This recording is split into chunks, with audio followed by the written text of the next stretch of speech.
Bismillahirrahmanirrahim. Assalamualaikum warahmatullahi wabarakatuh.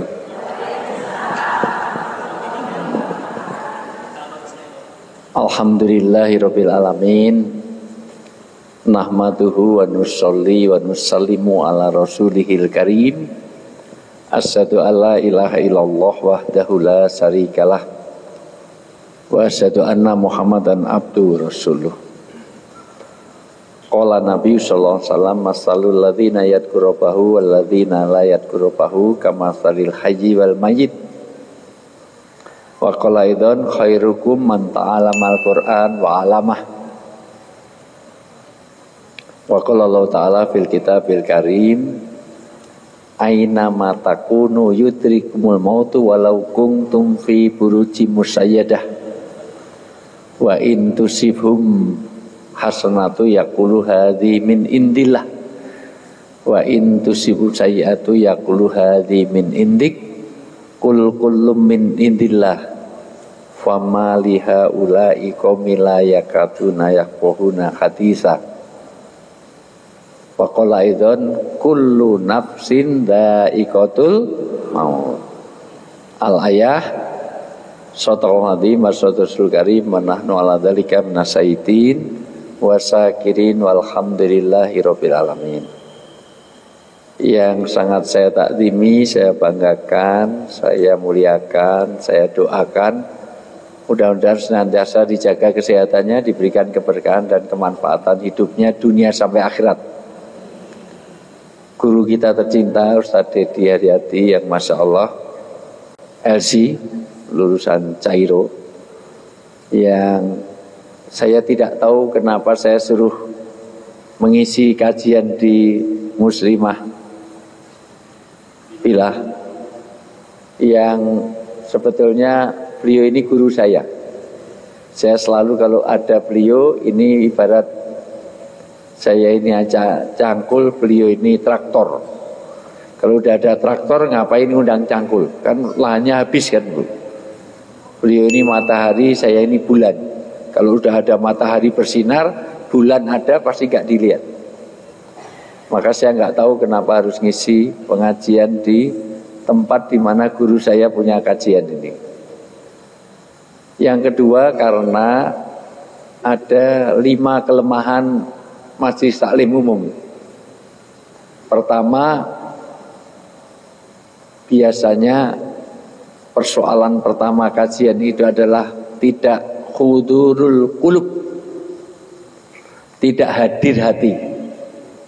Karena orang yang duduk di sini belum tentu hati, pikiran, perasaannya khusyuk dan berada di majelis ini. Maka amal agama itu ada 2. Satu, harus mampu meninggalkan sesuatu, tapi yang kedua ini yang sulit. Meninggalkan pikiran tentang sesuatu.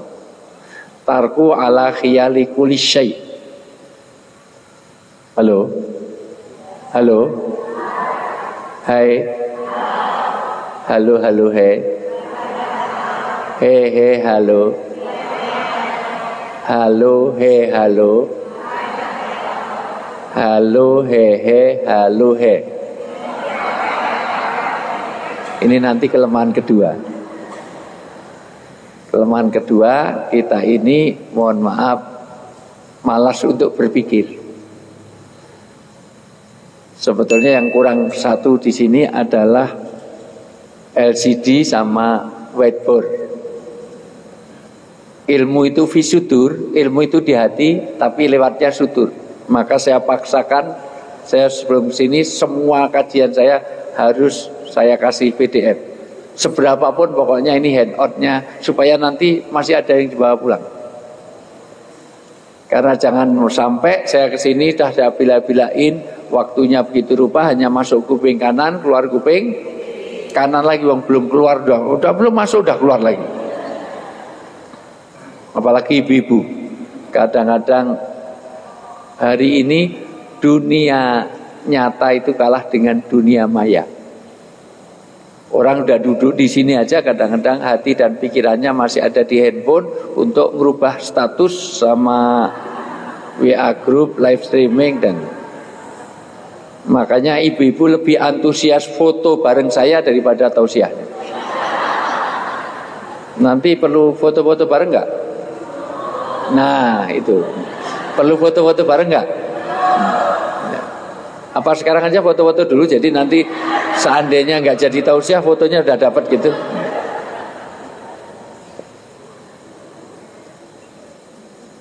Yang kedua, selalu ini berjarak.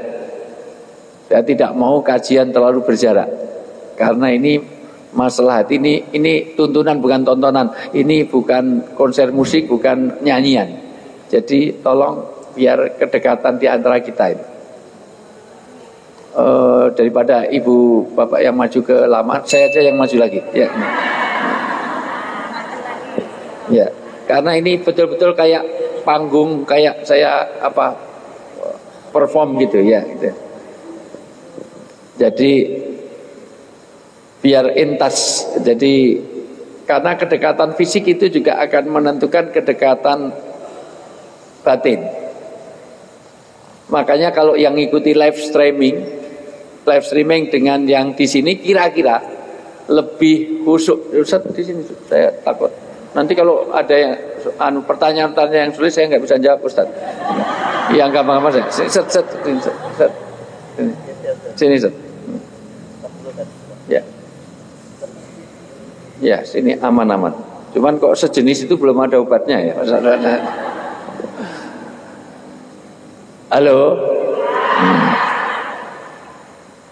Sholat itu yang sulit bukan sholatnya, tapi meninggalkan dua. Meninggalkan sesuatu di luar sholat dan meninggalkan pikiran tentang sesuatu itu. Orang kerja meninggalkan kerjaan untuk sholat gampang. Walaupun banyak orang yang kerja tapi nggak sholat, ada nggak? Ada. Tapi yang sulit meninggalkan pikiran tentang kerja. Makanya khudunya mungkin bisa, tapi khusyuknya yang sulit. Khusyuk itu aktif sholat. Kadang-kadang sudah sholat tapi pikirannya mengembara kemana-mana. Betul nggak? Kadang-kadang kunci hilang ketemunya kalau pas sholat.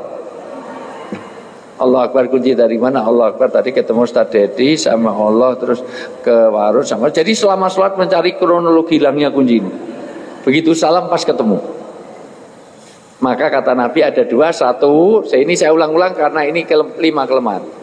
La sholata bihadrati to'am. Jangan kalian sholat dengan hadirnya makanan. Kalau makanan siap, sholat dulu atau makan dulu? Nah, bagus. Dunia makan cepatnya luar biasa. Makanya masukkan ilmu dengan masukkan makanan sini lebih cepat makan. Masya Allah.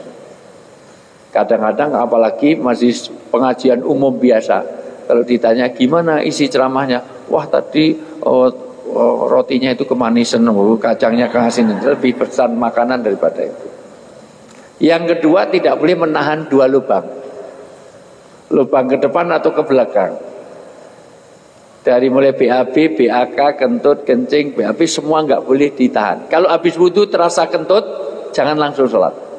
Kentut sekalian, memperbarui wudhu itu disunahkan. Batal atau nggak batal, kita mau sholat wudhu lagi berpahala. Jangan sholat sambil nahan kentut. Bismillah. Alhamdulillah. Kurang ajar Ustaz Dedi, ngimami kelamaan saja. Kulhu aja, kulhu malah sabikis malah ataka al-baqarah al-imran. Yang lain lalabdolin amin, amin. Aduh. Apalagi sudah sampai atahiyat, sayang banget. Sudah tasawuf akhir kok berasa ketut, dicepit-cepit. Assalamualaikum warahmatullahi wabarakatuh, luar biasa. Padahal kalau dijepit itu, kalau daya jepitnya kalah, keluarnya malah panjang. Karena bunyi kentut itu tergantung pada jepitan dan panjangnya perjalanan. Enggak malah bahas kentutnya benar. Apalagi yang gemuk-gemuk itu malah vibrasi. Yang kedua, satu khudurul qulub susah. Kedua, fokus. Berikutnya fokus. Yaitu dalam bahasa agamanya tawajuh. Saya ulang, tawajuh itu dalam dua hal. Satu, tawajuh itu ketika kita dalam pengajian. Ini sering saya ulang-ulang karena ini kelemahannya. Dulu Imam Malik itu waktu pengajian saking tawajuh, tahu-tahu pingsan. Karena tawajuhnya, bagaimana fokusnya kepada setelah ditengok ternyata ada 13 gigitan kalajengking. Karena dia ngaji, lihat pada gurunya, sampai-sampai ada gigitan kalajengking, dia nggak mau bergeming. Beda dengan di sini. Ada orang lewat nengok, ada orang lewat nengok. Tidak fokus. Halo. Di mana-mana saya ngecek orang itu fokus apa enggak. Ini standar karena sudah ratusan ribuan kali nanti yang sudah biasa ikut kajian saya sama enggak nanti ketahuan. Tangan kanan diangkat. Ya, ini ya nanti akan ketahuan. Gerakan saya jadi tari sufi. Bapak Ibu kalau ke Dubai, ke Yordan, ke Mesir ada tari sufi. Orang muter ratusan kali enggak jatuh, ada kekuatan Tuhan dalam hidup kita. Bukan Anda sedang gerakkan. Kata Ibnu Arabi, Allah sedang gerakkan tangan kita. Lebih lagi, kayak mau copot, lebih gini, copot, lebih gini lagi, agak condong di, biar enggak tremor, biar enggak Parkinson, biar enggak pikun, tegak lagi, refleks Ibu, biar enggak Parkinson, biar enggak pikun, kenceng lagi. Semua lihat saya, ikuti perintah saya. Lebih lagi, lebih lagi, pegang dagu,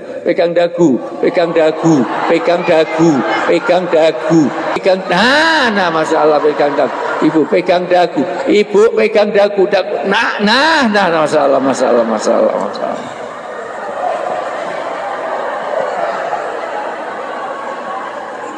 Di mana-mana, Bu, apa yang dilihat lebih terkesan daripada apa yang didengar, betul?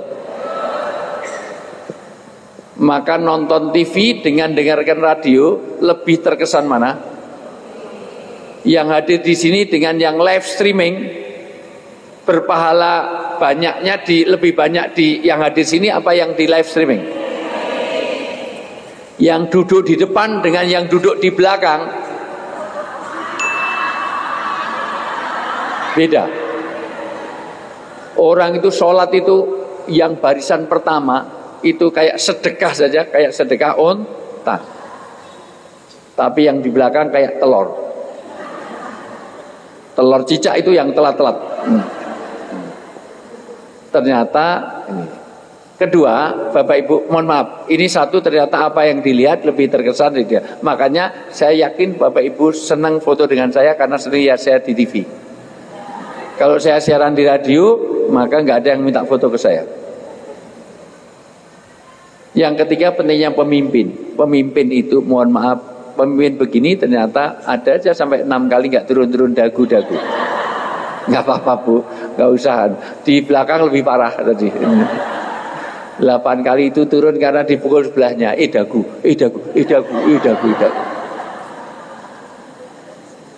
Maka anak jadi Yahudi, Nasrani, Majusi, dan mau gandul, uka-uka, gentayangan, uji nyali, gadoloco, mama gufron, Sunda Empire sangat tergantung kepada orang tua. Maka jadi orang tua. Berikutnya bahasa lisan itu jauh kalah. Lebih fasih bahasa perbuatan apa bahasa lisan? Orang lebih terkesan bahasa perbuatan apa lisan? Maka bunda-bunda sholikah menasihati anak sampai mulutnya berbusa, nggak ngaruh kalau Bapak Ibu tidak beri contoh yang baik. Jelas ini dagu apa jidat? Saya suruh pegang apa? Karena ibu ngelihat saya, maka yang dipegang sini. Betul nggak? Halo? Sudah fokus? Sudah fokus? Bajunya Ustadz Dedi warnanya apa? Ya, biru, oke. Merah, biru, segala macam, kayak apa? Ibu, tembok itu warnanya apa? Tolong, hanya 12 orang yang fokus. Saya ulang, tembok itu warnanya apa? Kalau daun itu warnanya apa? Kalau rumput di lapangan itu warnanya apa? Kalau pisang masih mentah warnanya apa? Kalau kelapa masih muda warnanya apa? Kalau pisang masih mentah warnanya apa? Tembok itu warnanya apa? Rumput warnanya apa? Daun warnanya apa? Jadi jerapah makannya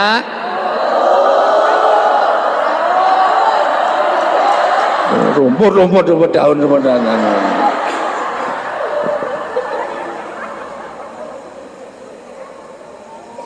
Sejak kapan ada jerapah makan daun? Betul, jerapah makannya daun. Tapi karena mayoritas masih bayarnya rumput. Jerapah makan rumput kasihan loh, lehernya panjang terus. Halo. Jadi orang punya asas keterpengaruhan. Makanya beragama sangat tergantung oleh bi'ah. Bi'ah itu suasana. Kenapa masjid ini dikasih warna terang? Supaya orang ada suasana. Ibu untuk pergi ke mall, untuk kondangan dan untuk pengajian, kira-kira bajunya sama enggak? Beda. Saya ngisi pengajian dengan jalan di mall beda. Maka kenapa Ustaz Dedi dengan pakaian seperti ini? Karena mensuasanakan. Kalau Ustaz Dedi pakai jeans sobek-sobek, karena nggak pernah terjadi ya. Atau ibu pakai tank top, nanti beda. Saya nggak bayangin kalau ibu pakai tank top. Masya Allah, posturnya kayak apa? Masya Allah. Kalau nggak percaya anak dikasih baju polisi, baju tentara, nanti langkahnya lebih tegap. Karena ada suasana. Kalau masjid ini dicat warna hitam gelap, orang katakan ini bukan masjid, ini uji nyali. Maka tugas orang untuk beragama membuat suasana. Bu, di sini bisa ingat mati nggak? Bisa nggak ingat mati di sini? Bisa. Di kuburan bisa nggak ingat mati? Tapi lebih mudah ingat mati di kuburan apa di sini? Maka suruh ziarah kubur. Karena ada suasana ziarah kubur. Ini kaitannya saya cut saja untuk masuk materi. Tadinya akan saya sebut: 1, tidak fokus, tidak tawajuh; 2, tidak hadir qulub; 3, gangguan dunia maya, dunia nyata dengan dunia maya; 4, mohon maaf, malas untuk berpikir tadi, ya berikutnya, ya. Dan kadang-kadang tidak ta'atsur fil qalb, tidak mengesan di hati. Makanya saya wajibkan kalau di kajian saya di Jogja, wajib bawa Al-Quran dan terjemah. Dan ada alat tulis, supaya nanti ada yang pulang. Tapi karena saya ini pertama di sini, maka saya paksakan semuanya harus pakai. Ini pun saya jual biasanya. Panitia pokoknya minimal 10.000 untuk ini. Ilmunya nggak seberapa apa, 10.000, tapi bukan untuk saya. Saya sudah, alhamdulillah, saya nggak butuh amplop di mana-mana, amplop saya buangi. Isinya juga nggak saya pikirkan, ngapain mikir isi? Itu sudah dipikirkan Ustaz Dedi sama ya Teh Ina, paham ya? Mosok di sini saya juga nggak mungkin naik truk kan Bu? Perlu tiket. Di sini nggak mungkin saya tidur di emperan masjid kan? Perlu hotel. Paham nggak Ustaz? Teh, nah ya. Makan ya perlu sarapan, perlu kan? Saya belum sarapan tadi sebenarnya salah. Bapak Ibu yang saya muliakan, hari ini saya diminta Ustaz Dedi, guru saya, karena saya harus ngikut. Di antara murid yang baik harus ngikut pada gurunya.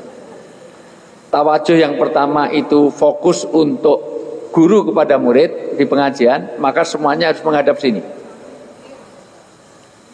Karena tertib bagi satu amal ibarat wudhu bagi sholat.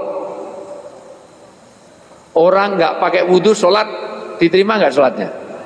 Wudhunya nggak tertib, maka sholatnya nggak sah. Teh siapa? Namanya? Teh Jumiati. Buat kena kolbi biasa teh siapa? Panggilannya? Teh Jum. Ya. Teh Jum ini sudah wudhu di rumah, sudah kumur muka tangan, hanya kurang kaki. Terus ke sini, sampai sini, ayo sholat. Enggak, tak wudhu. Begitu wudhu cuman kaki doang. Sah nggak wudhunya? Enggak, karena ternyata tidak bersesuaian dengan bagaimana tertib dan nama. Sama dengan kita pengajian. Ustadz Dedi di sini, saya di sini, yang ngajar di sini, tapi yang duduk di sana, ada yang gelantungan sana, ada yang di parkiran. Itu nanti dapat ilmunya, tapi nggak dapat pahala dan keberkahan ilmu.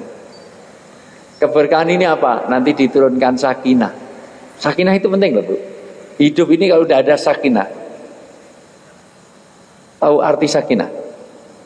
Sakinah itu artinya apa? Ketenangan. Itu hanya satu. Dua apa? Ada 5. Ayo. Satu, sakinah artinya tenang, aman, tenang, nyaman. Sakinah.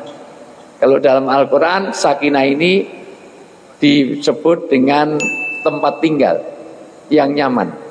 Makanya orang Arab kalau tanya rumah, aina taskun, di mana kamu bersakinah. Maka kalau orang masih kontrakan, masih pindah sana pindah sini, dia belum sakinah. Di rumah kok sendirian, nggak punya pasangan, belum sakinah. Karena makan sendiri, tidur. Kok yang dari Khalifah nggak ada ikut nyanyi? Ini ada yang sendirian. Ya, kasihan. Nah, maka diperlukan sakinah. Maka kalau ada suami sering terlambat ke kantor, berarti dia sakinah di rumahnya. Kalau dari kantor pengen segera pulang, homesick, berarti dia sakinah di rumahnya. Ustaz Dedi tahu nggak ibu baru pulang dari mana? Dari Jogja. Karena dia rindu rumahnya.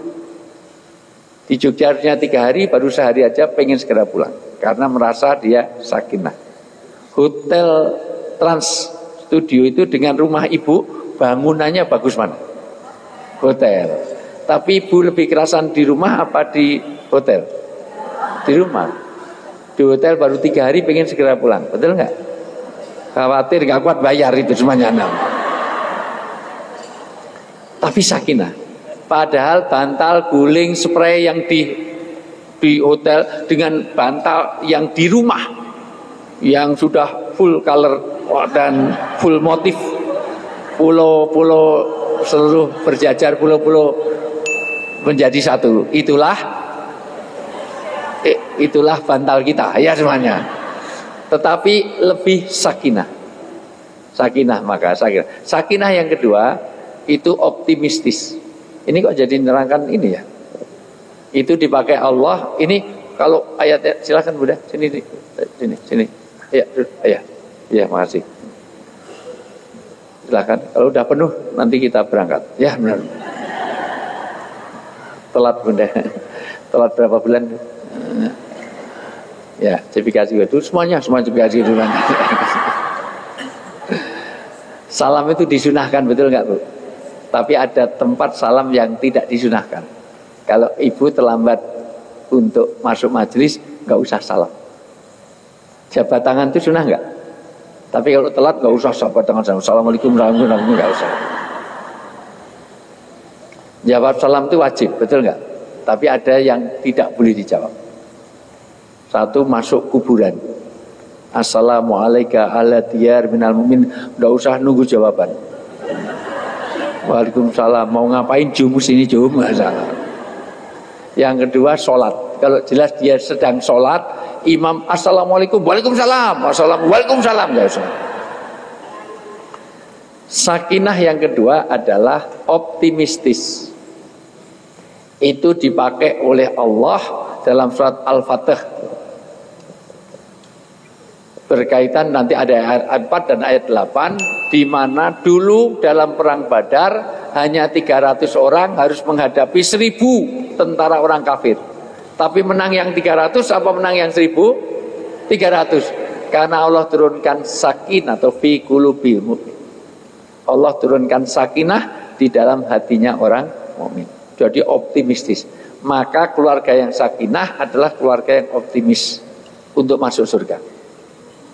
Dengan apa? Dengan amal agama. Saya tanya Bu, rumah Rasulullah ada nggak kulkasnya? Di rumah Rasulullah AC-nya berapa PK?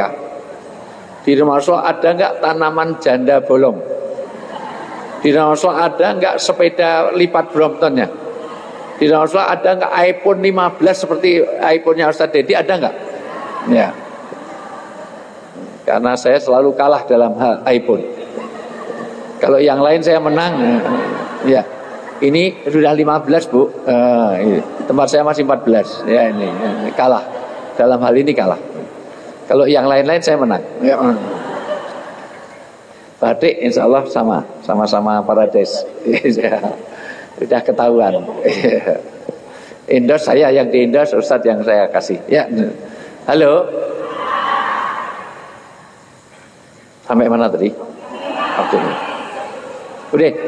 Tawajuh yang saya ulang lagi. Tawajuh pertama adalah seorang yang belajar taklim, guru pada murid. Tawajuh yang kedua suami istri. Suami istri itu saya ulang lagi. Tawajuh itu suami istri. Suami istri itu kalau bicara harus berhadapan-hadapan. Enggak boleh memalingkan wajah. Rasulullah dalam sejarah memalingkan wajah hanya ketika mau berangkat perang. Maka ditanya mau kemana, maka hanya malingkan wajah, tidak seluruh tubuh. Tapi kalau kita dengan suami istri disunahkan kalau kita ngobrol suami istri berhadapan. Jadi kalau suami di sana, ngadepnya juga ke sana. Jangan hanya wajah. Gimana? Enggak boleh. Kayak orang buta sedang dipanggil. Orang buta itu kalau dipanggil pasti mencari arah suara. Misalnya ke sini, Wijayanto yang di sana, nggak mungkin orang buta ngomong, oh gimana kabarnya? Nggak mungkin. Misalnya Nisa, misalnya kok Nisa siapa? Ya Nisa itu yang nganter saya soalnya. Nisa itu, oh Nisa enggak, Atin yang ada suami kan Atin misalnya itu orang Khalifah itu. Ada apa? Enggak boleh. Kayak orang buta. Orang buta itu kalau yang main di sana, dia Wijayanto di sana, pasti dia akan begini. Di sini Wijayanto yang main di sana, pasti dia akan ada apa? Enggak ada orang buta ngomong-ngomong. Tapi ya nggak usah gitu. Jum, ada apa Mas? Nggak usah sama itu. Berhadapan-hadapan. Itu cara takdim kita, cara hormat kita kepada suami. Kenapa? Karena ini saya terangkan karena ini banyak jamaah muslimah. Ibu-ibu Masya Allah, karena surganya ibu itu gampang. Cari ridho suami, gampang. Kalau sudah suami ridho terhadap ibu, maka kemeninggalnya ibu itu seluruh pintu surga dibuka. Dari mana saja kamu masukinya. Gampang kan Bu? Gak punya suami, ya. Apa pinjem suami orang? Kasihan deh. Ya pakai pintu yang lain. Ya, surga itu banyak pintunya. Pintu sedekah, pintu hubungan baik, pintu yang lain. Ya. Sampai-sampai terpautnya jari suami istri ketika berjalan atas keridhaan dan kasih sayangnya, maka menggugurkan dosa di antara keduanya. Ini sering saya sampaikan karena persoalan di Indonesia ini adalah bagaimana hubungan suami istri itu, Masya Allah. Satu, banyaknya perceraian. Dua, banyaknya KDRT. Tiga, banyaknya disharmoni. Empat, banyaknya yang nikah lagi. Itu nikah lagi itu boleh nggak? Ya, cuman sering tidak menyelesaikan masalah, malah nambah masalah. Dan yang keempat, banyaknya orang yang perselingkuhan. Sering rumput tetangga lebih hijau, terutama rumput-rumput golep. Hati-hati kalau punya suami suka golep, karena kedi-kedi itu jauh good looking daripada yang ada di sekitar sini. Serius Bu, kita ngelihat kedi itu bening-bening itu, makanya saya itu selalu mensyaratkan ini kok enggak berubah-ubah. Kalau kajian sama saya, yang depan-depan itu yang bening-bening, itu sudah standar saya. Tolong tehina, yang bau-bau basem itu di belakang. Oke. Optimis yang ketiga, ini kok malah bahasnya ini. Udah itu di pending aja lain kali. Ya akan bahas kecil. Oh ya dah. Penasaran ya. Itu strategi marketing biar Ustaz Dedi masih ngundang saya lagi. Yang ketiga itu tidak saling curiga. Ini dipakai oleh Allah untuk menurunkan sakinah ketika perjanjian Aqabah. Ini saya nggak pakai infocus, nggak pakai itu. Jadi kalau ada ayat-ayat yang dibaca nanti enak sekali. Dalam surat Al-Fatihah juga, ketika perjanjian Aqabah, umat Islam itu tidak saling mengenal secara detail. Jadi suasananya kayak cepong sama kampret. Jadi ketika ikut sini, jangan-jangan ini cepong, ternyata kampret, ditira kampret, ternyata cepong. Ternyata diikut sini, ternyata mau menggantikan ketua umum. Ikut sini ternyata, pokoknya gitulah ya.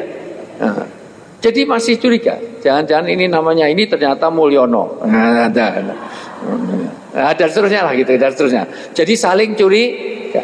Maka Allah turunkan walati anjalas sakinah fi qulubil mu'minin. Di dalam hatinya sakinah. Sejak diturunkan itu umat Islam, karena ini yang beritakan Allah, maka tidak boleh saling curiga.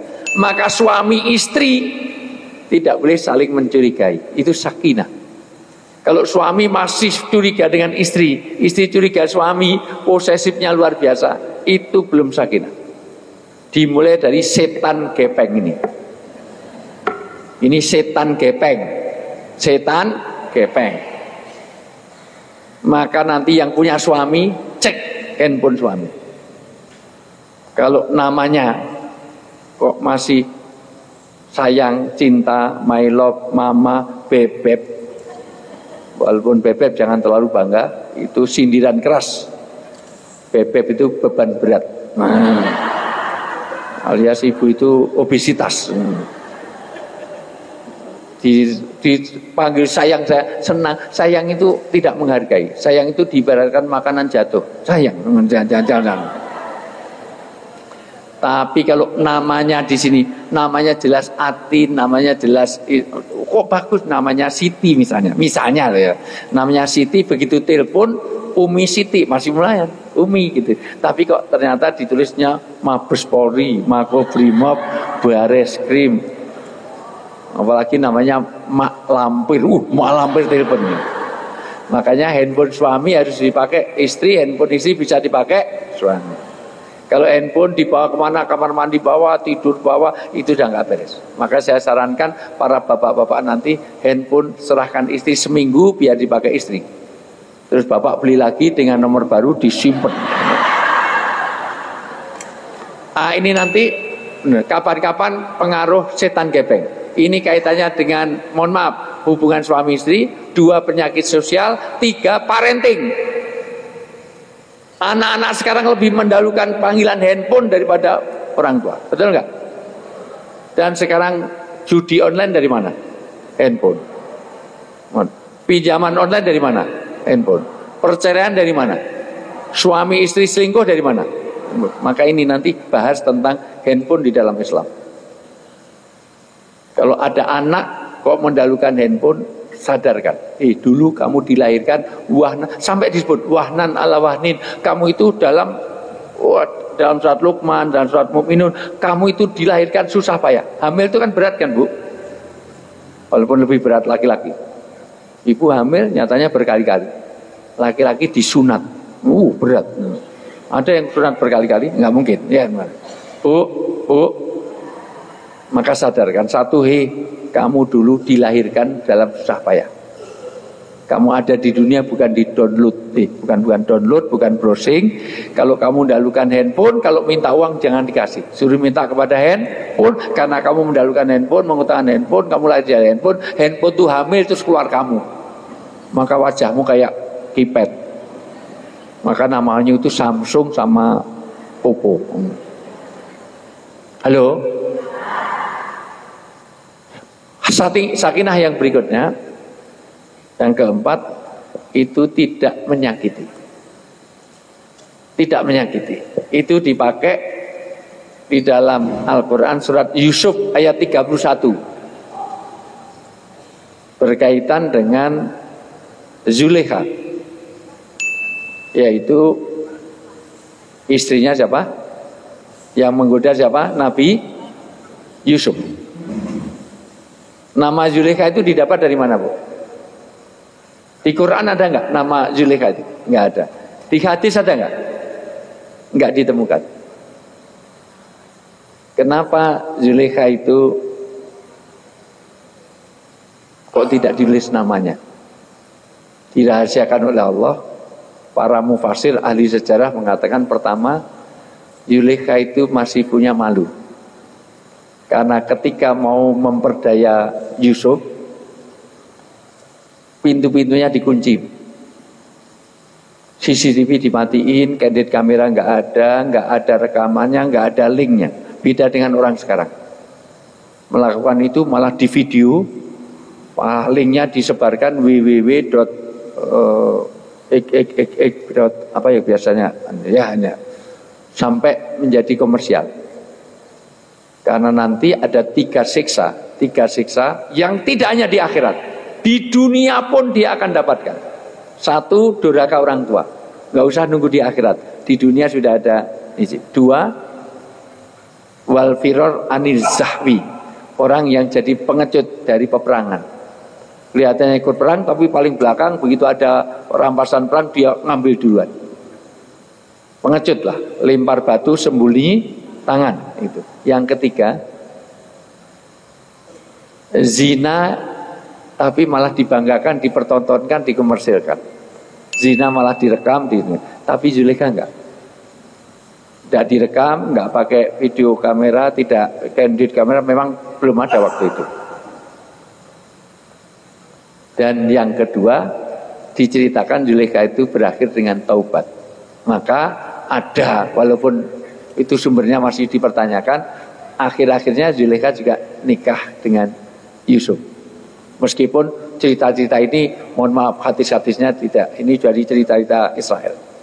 Tapi silahkan aja, mau berakhir nikah atau enggak, tapi memang berakhir dengan taubat. Jadi orang salah itu enggak apa-apa. Yang penting, orang salah itu bukan jelek. Yang penting dia mau taubat. Zulaikha taubat di akhir hayatnya. Karena Zulaikha itu difitnah Allah, budak aja diperkosa. Maka dikelumpulkan seluruh wanita sebandung di Muslimah Billah. Setelah kumpul dikasih buah, setelah buah siap dikasih sikin. Sikin itu jamak dari sakinah. Orang Arab dulu menyebut pisau itu mudyah. Tapi sejak turun ayat itu, dalam riwayat sampai hari ini, pisau yang sangat tajam itu disebut dengan sakinah. Jawabnya sikin. Semua dikasih pisau, dikasih buah. Begitu buah itu siap, tinggal ngupas, pinter Zulaikha. Yusuf dipanggil. Misalnya Yusufnya Ustaz Dedi. Oh, tapi enggak, kurang cocok. Siapa ya?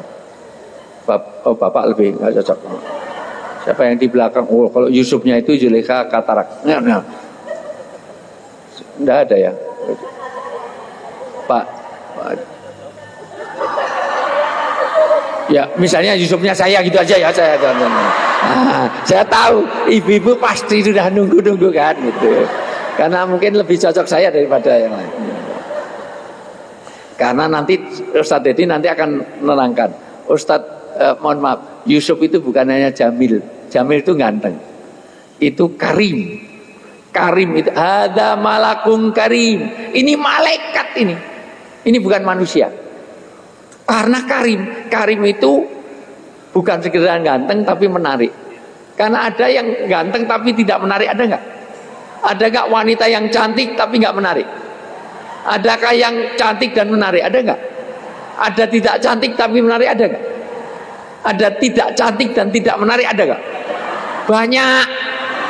Di sini ada 1, 2, 3, 4, 5, 6, 7, 8, banyak. Nggak cantik dan nggak menarik. Saya punya teman kuliah, orang bunga kampus, semua orang kenal. Jangankan kok teman jurusan, fakultas, universitas, disebut namanya dia tahu. Karena dia bunga kampus, cantiknya luar biasa. Tapi agak bodoh, karena nggak mau sama saya waktu itu.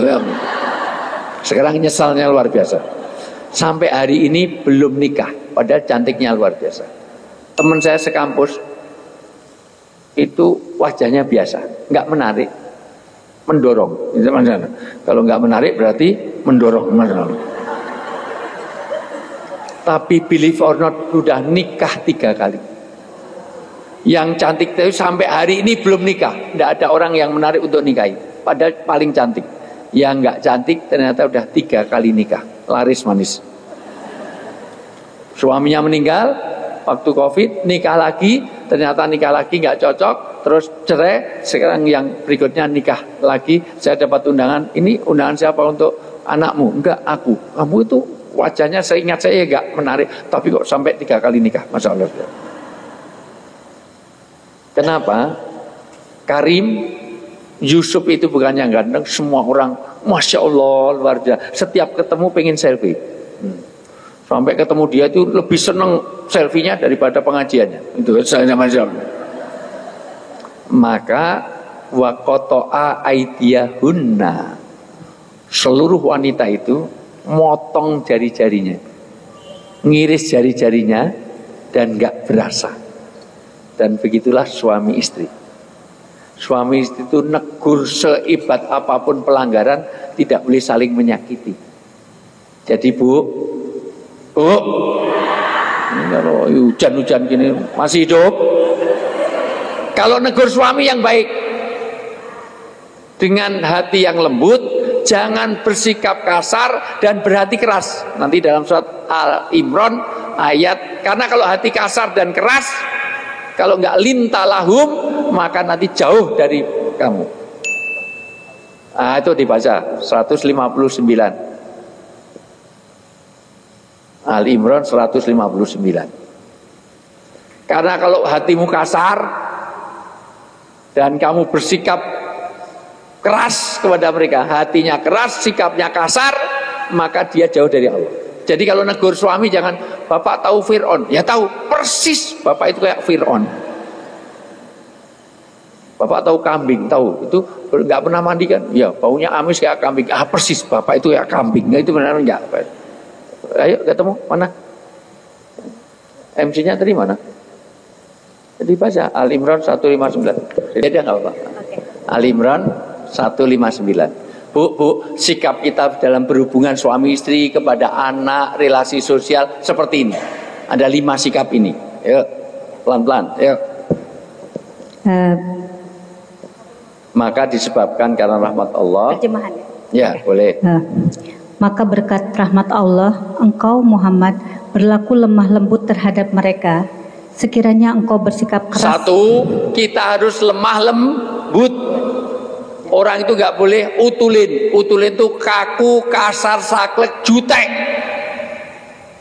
Ketemu orang wajahnya kayak IMK, ikan mas koki. Ketemunya kayak wanita yang mendengar suaminya kawin lagi.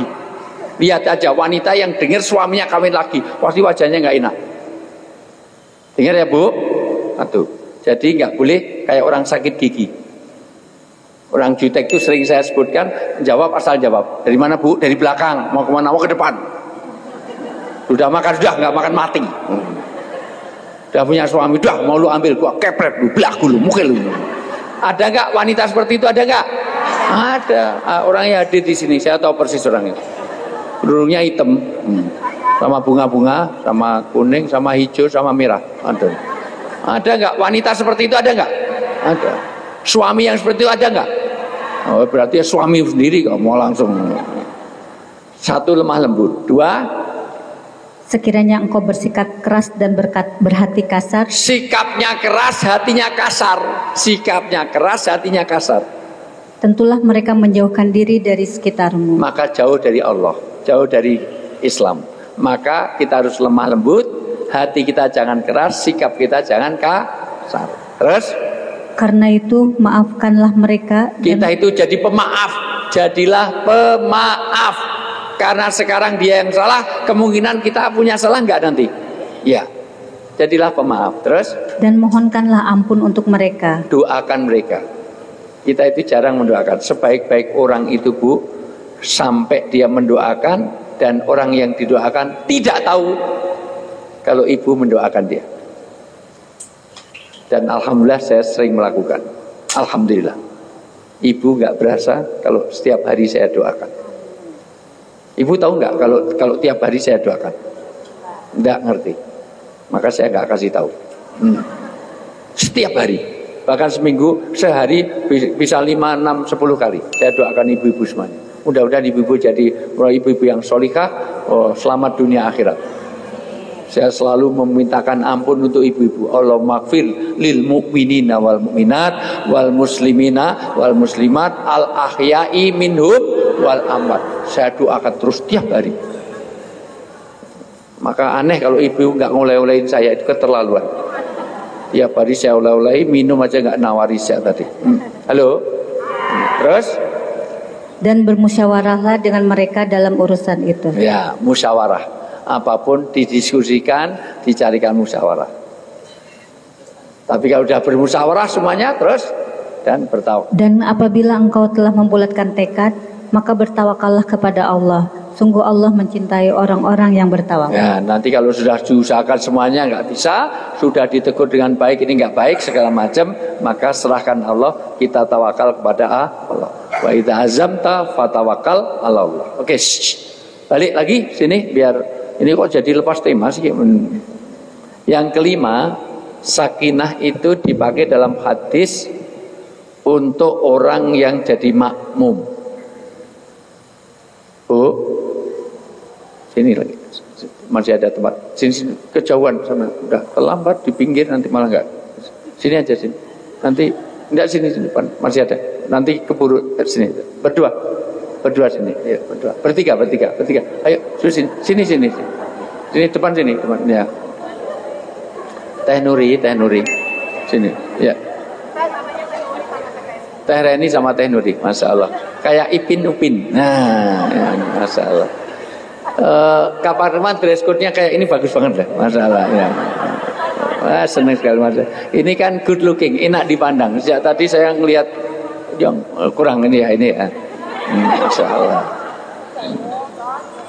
Ya. Dia sengaja telat supaya kelihatan show off, bala itu obatnya bagus ya. Iya, karena tasnya juga beda dengan tas ini, goodie bag ini murah-murah. Ini kan Gucci, Hermes ada di Mancalar biasa. Makanya ibu-ibu itu kalau pengajian standar tasnya harus di depannya. Nah, karena itu menunjukkan kasta, ya itu. Iya. Kalau ini apa itu goodie bag? Ah ya, Masya Allah. Murah-murah itu cuma hadiah dari mana ya. Bu, sakinah yang keberapa sekarang yang terakhir? Kalau ibu, bapak itu jadi ibu, jadi makmum, berdirilah di belakang imam dengan sakinah. Jangan sampai jadi makmum, mentang-mentang dia LC, lulusan Cairo, itu semuanya itu. Terus bacanya Bismillah, hamlah, falaq, walaq, ihdinas siratal mustaqim. Padahal jadi itu tasfis itu mengganggu. Maka sakinah artinya tidak saling mengganggu. Jangan mententas lulusan UIN, SAG, sarjana alam gaib, luar biasa. Bacanya Bismillah. Jadi sakinah ada 5 tadi apa? 1, sakinah artinya aman, tenang, nyaman. 2, sakinah artinya optimistis. 3, sakinah artinya tidak saling curiga. 4, tidak menyakiti. 5, tidak saling mengganggu internal maupun eksternal, mengganggu keluarga sendiri dalam keluarga maupun keluarganya orang. Udah, itu tipe tema berikutnya kalau Ustadz Dedi undang saya lagi. Kalau enggak sekarang ke brosur, setiap orang hidup mengalami 3 kali panggilan Allah. Panggilan pertama Allah memanggil ke rumahnya, yaitu ke masjid. Masjid itu rumahnya siapa? Allah. Maka adzan itu yang manggil siapa? Allah. Maka adzan bunyi pertama apa? Allahu Akbar. Allah. Diajak kepada Allah. Yang kedua asyhadu alla ilaha illallah wa asyhadu anna. Yang kedua diajak ngikut Rasul. Ajakan. Adzan itu 1 yang manggil Allah. Ke rumahnya Allah. Kedua diajak ngikut Rasulullah dulu. Ikut Rasulullah. Keempat menegakkan sholat supaya dapat kemenangan. Khayal pala. Kenapa? Karena dengan sholat dan memenuhi panggilan itu dipastikan dapat 5 pahala di 5 tempat. Orang yang memenuhi panggilan pertama untuk ke rumahnya Allah, apalagi 5 waktu mau berjamaah di masjid, 5 hal ini pasti dia dapatkan. 1, dia akan diberkahi hidupnya di dunia. 2, nanti saya breakdown satu persatu. 2, bebas dari siksa kubur.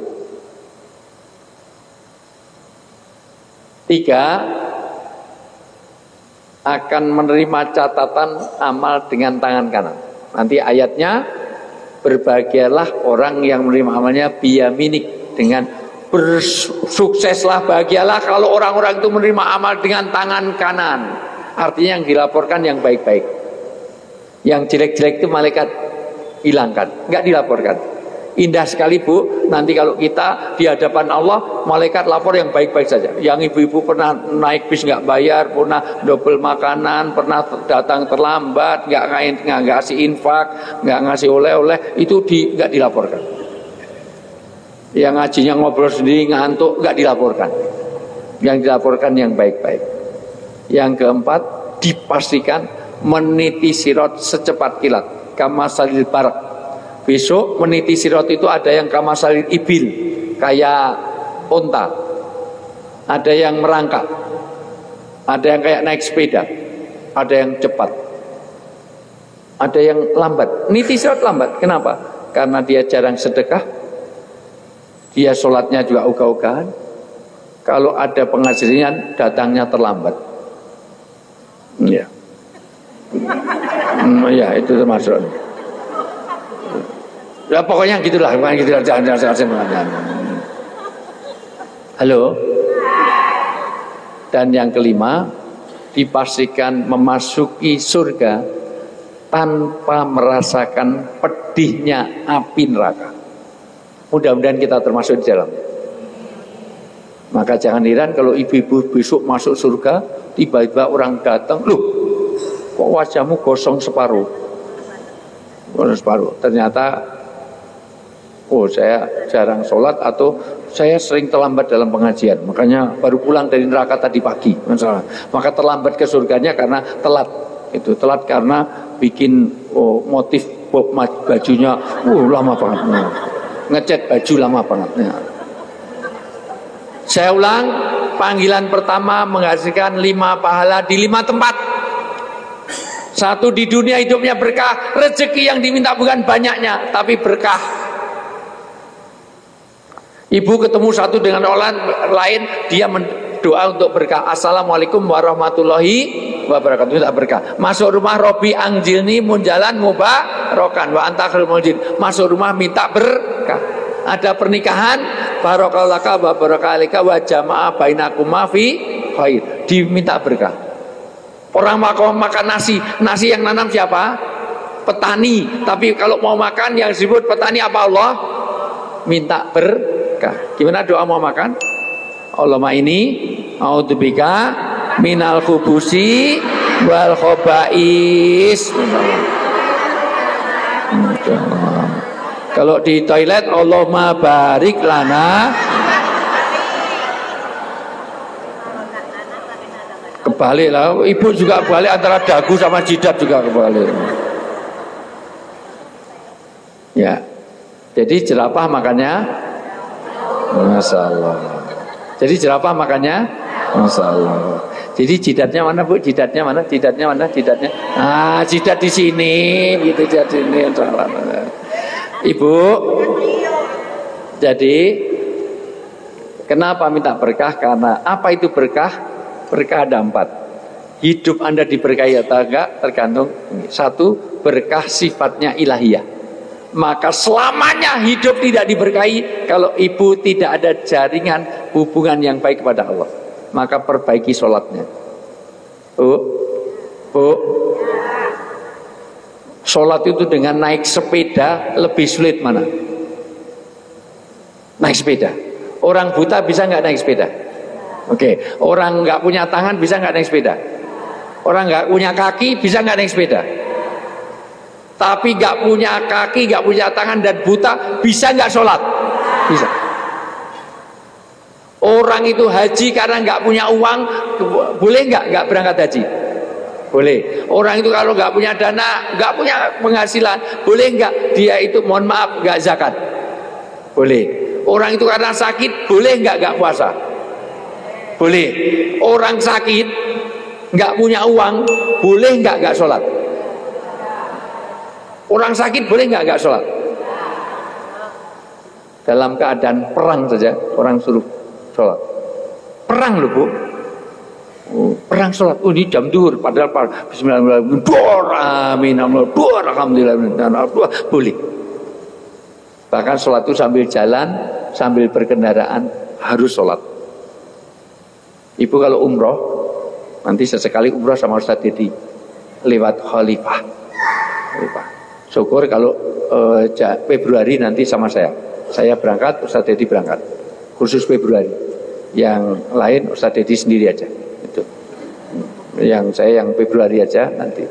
Tetap sholat sesuai dengan kita duduk di pesawat. Ramadan nggak bisa.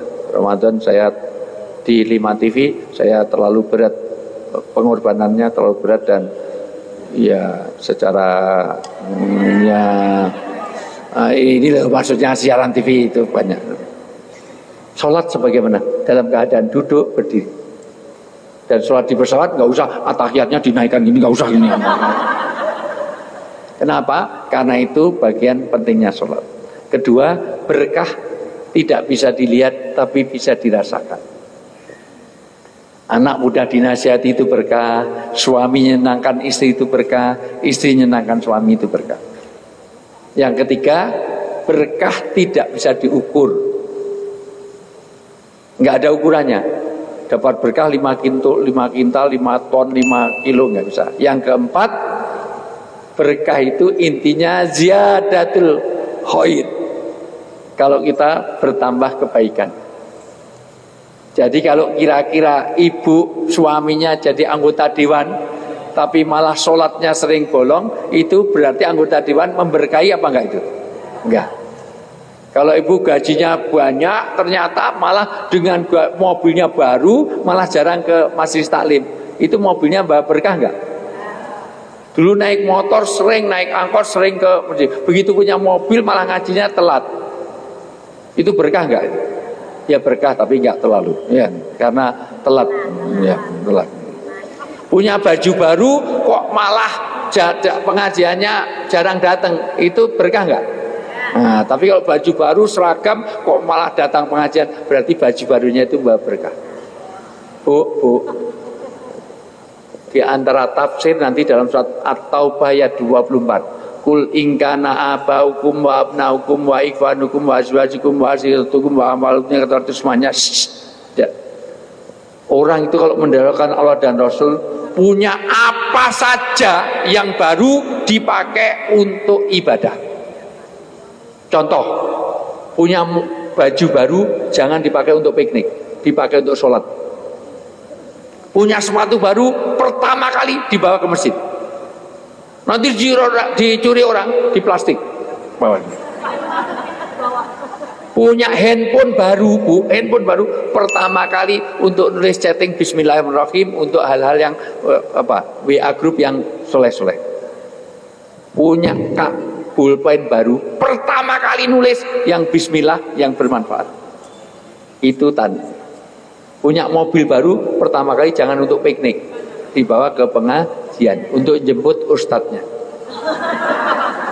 Mendahulukan Allah dan Rasul, ya. Halo, ya, itu namanya dia mendahulukan Rasul. Baik. Yang kedua, nanti bebas dari siksa kubur. Siksa kubur itu tidak akan lepas bagi dua golongan. Ini kak jadinya lama ini Ustaz, harus 3-4 kali pertemuan ini. Ya saya persingkat. Besok ada tapi beda tema.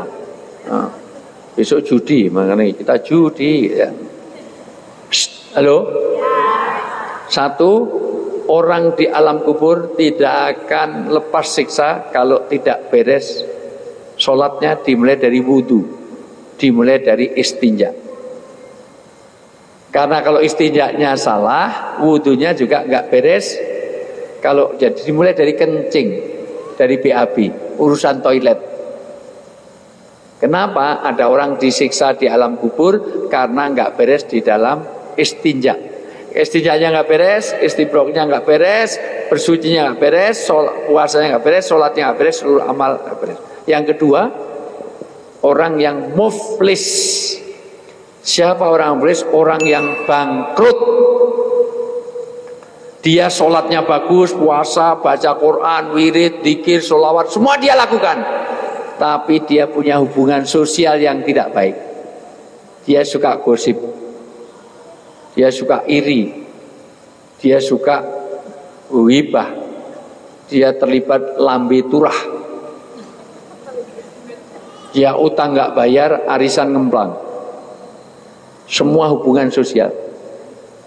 Maka dia kena siksa hukul ibad, yaitu hubungan kemanusiaan. Baik, udah kita lanjut aja. Panggilan pertama itu untuk ke rumah Allah. Panggilan kedua itu di rumah Allah 3, yaitu Mekah, Madinah, dan Aqsa. Kata Nabi, jangan kamu payah-payah capek-capek mengumpulkan dana kecuali untuk menyiapkan kunjungan ke 3 masjid, yaitu Mekah, Madinah, Aqsa. Di Mekah sholat itu dinilai berapa ribu kali? Sholat di Mekah itu pahalanya lipat berapa kali? Di Madinah berapa? Di Aqsa berapa? 500 kali. Ya, umrah itu tiga masjid. Itu yang disarankan Nabi. Sekarang ini nggak pernah ke Aqsa, nanti lama-lama nggak dikunjungi, diambil, dikira itu miliknya dia. Aqsa itu miliknya orang Islam. Meskipun juga punya haknya orang Kristen dan orang Yahudi. Karena ada Holy Church, ada juga tembok ratapan. Memang itu satu komplek. Dan kita disuruh mengunjunginya. Oh tapi gimana ini? Oh, itu Gaza, jauh dari Aqsa, aman. Kita Aqsa, nggak masalah. Halo. Februari enggak Aqsa enggak. Februari umrah biasa ya ini. Saya sama Ustaz Dedi. Siapa namanya Bu? Tolong ditulis namanya ini mohon keluarga ini. Ini langsung di anu connect ya. Ini Teh Atin Nisa ya ini orangnya ya.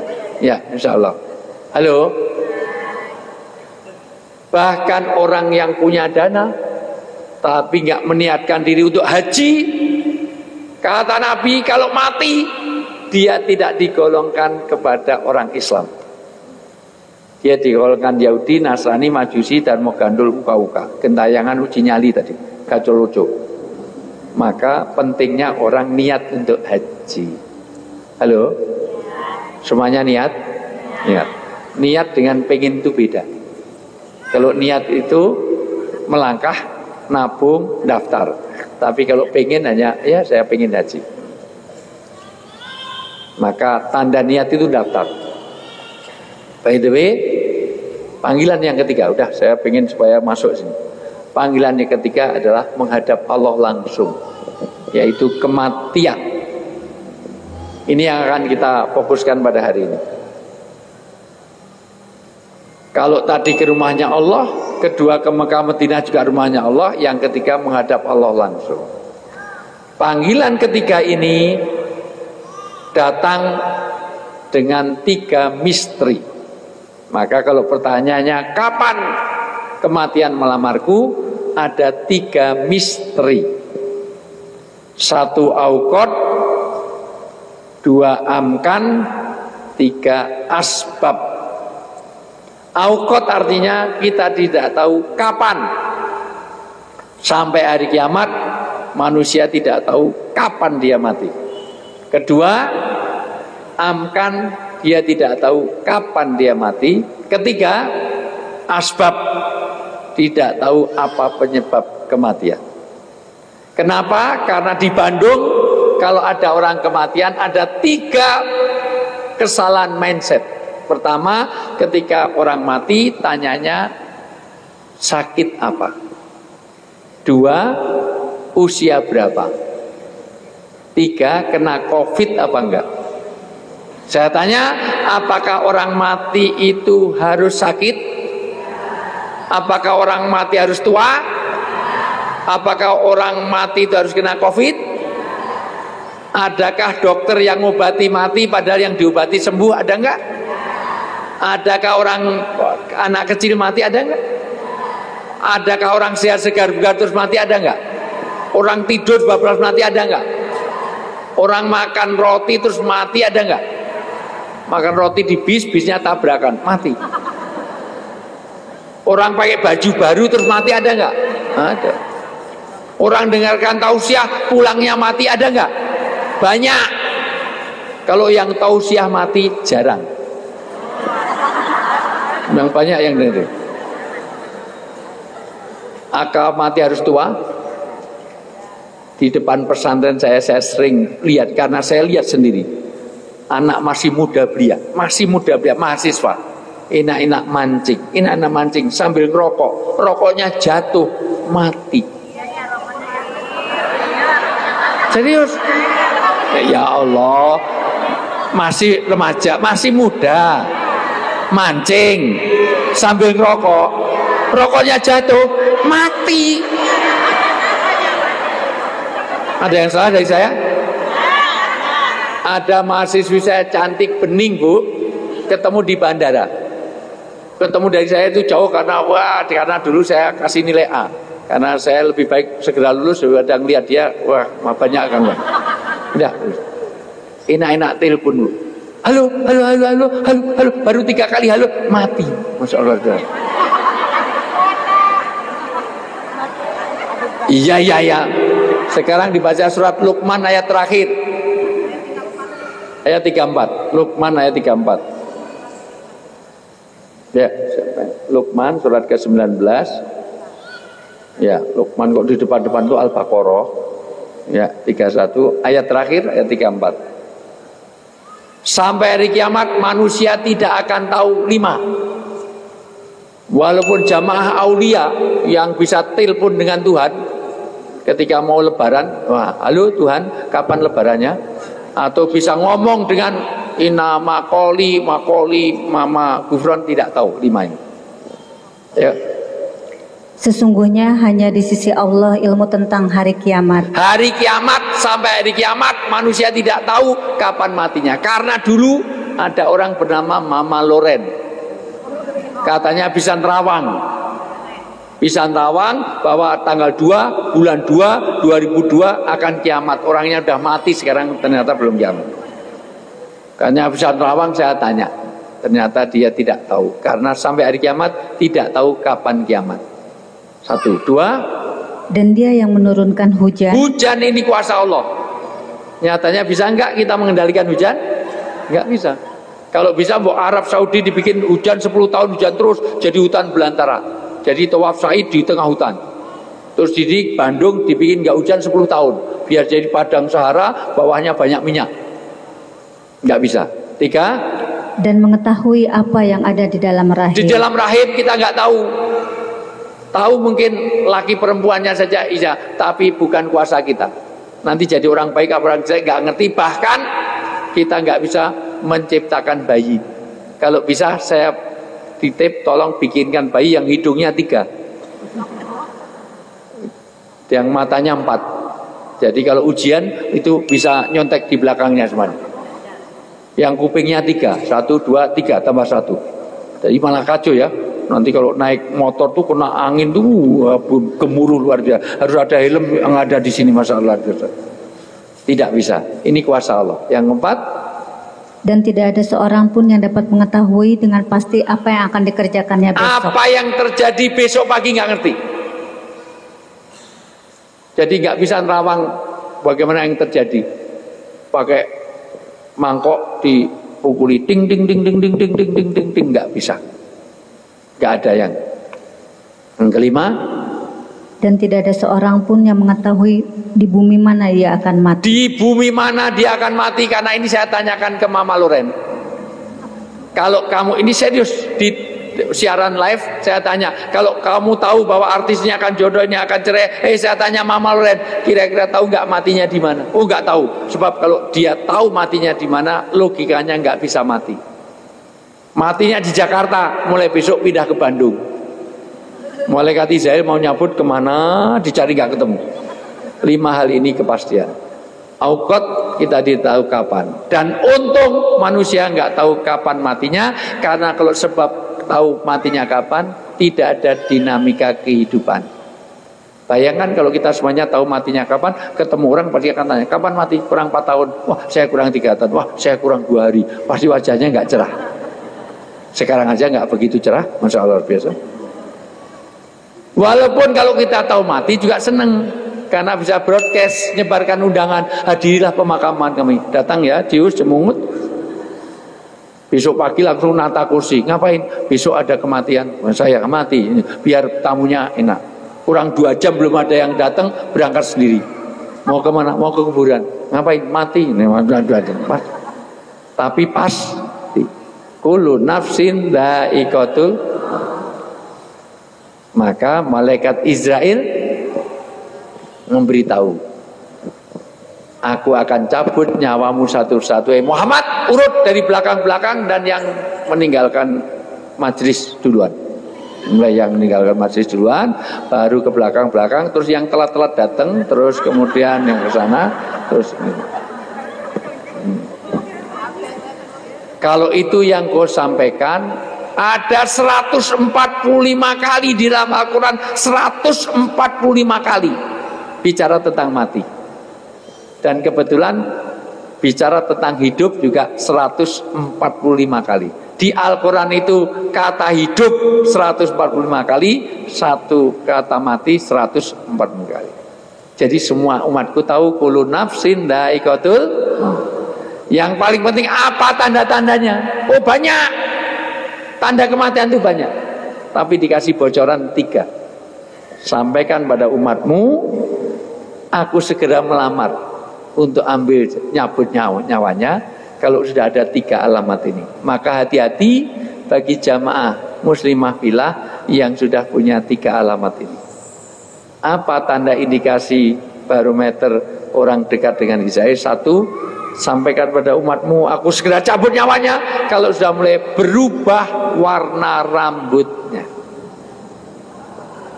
yaitu mulai memutih, beruban.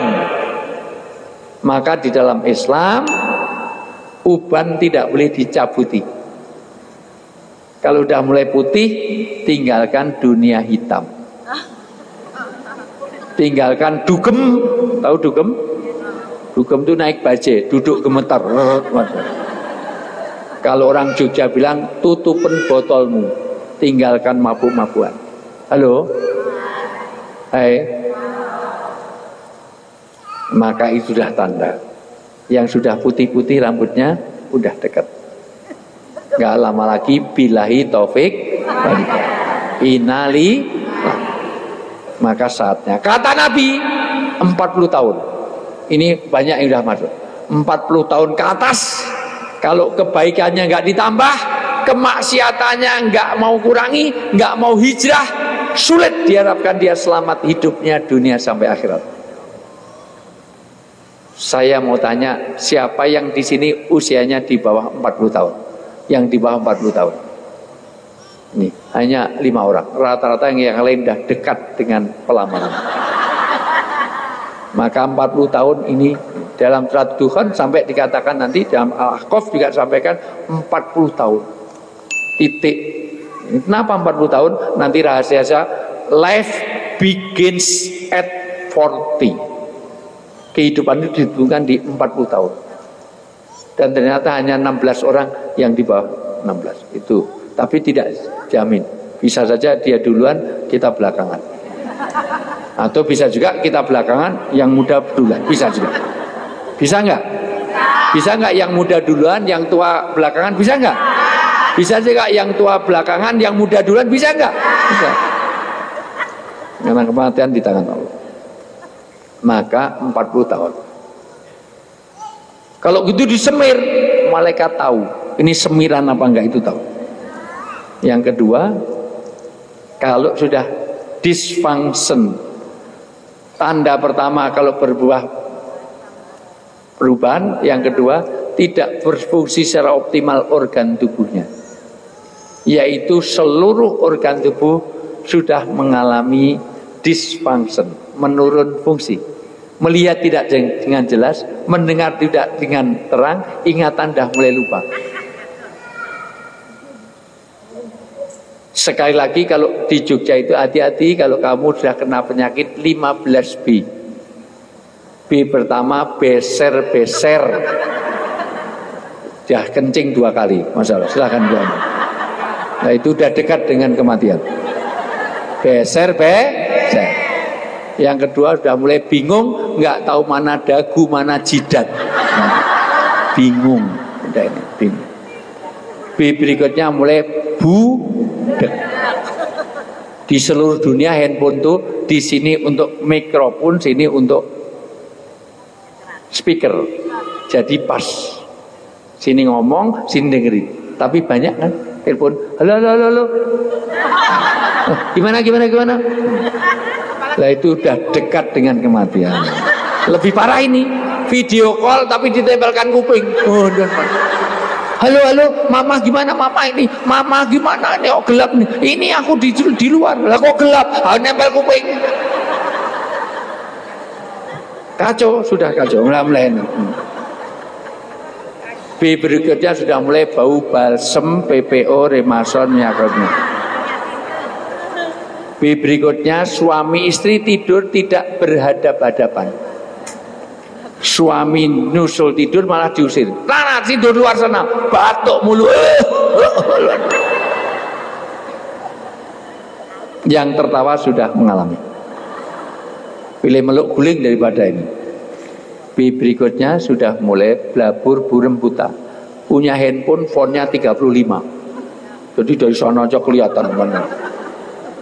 B berikutnya sudah mulai bau balsem sudah, B berikutnya sudah mulai bawel, B berikutnya mulai botak, B berikutnya sudah pokoknya udah tremor. Kalau di Jawa itu namanya buyuten. Buyuten itu apa ya? Tremor. Udah mulai tremor.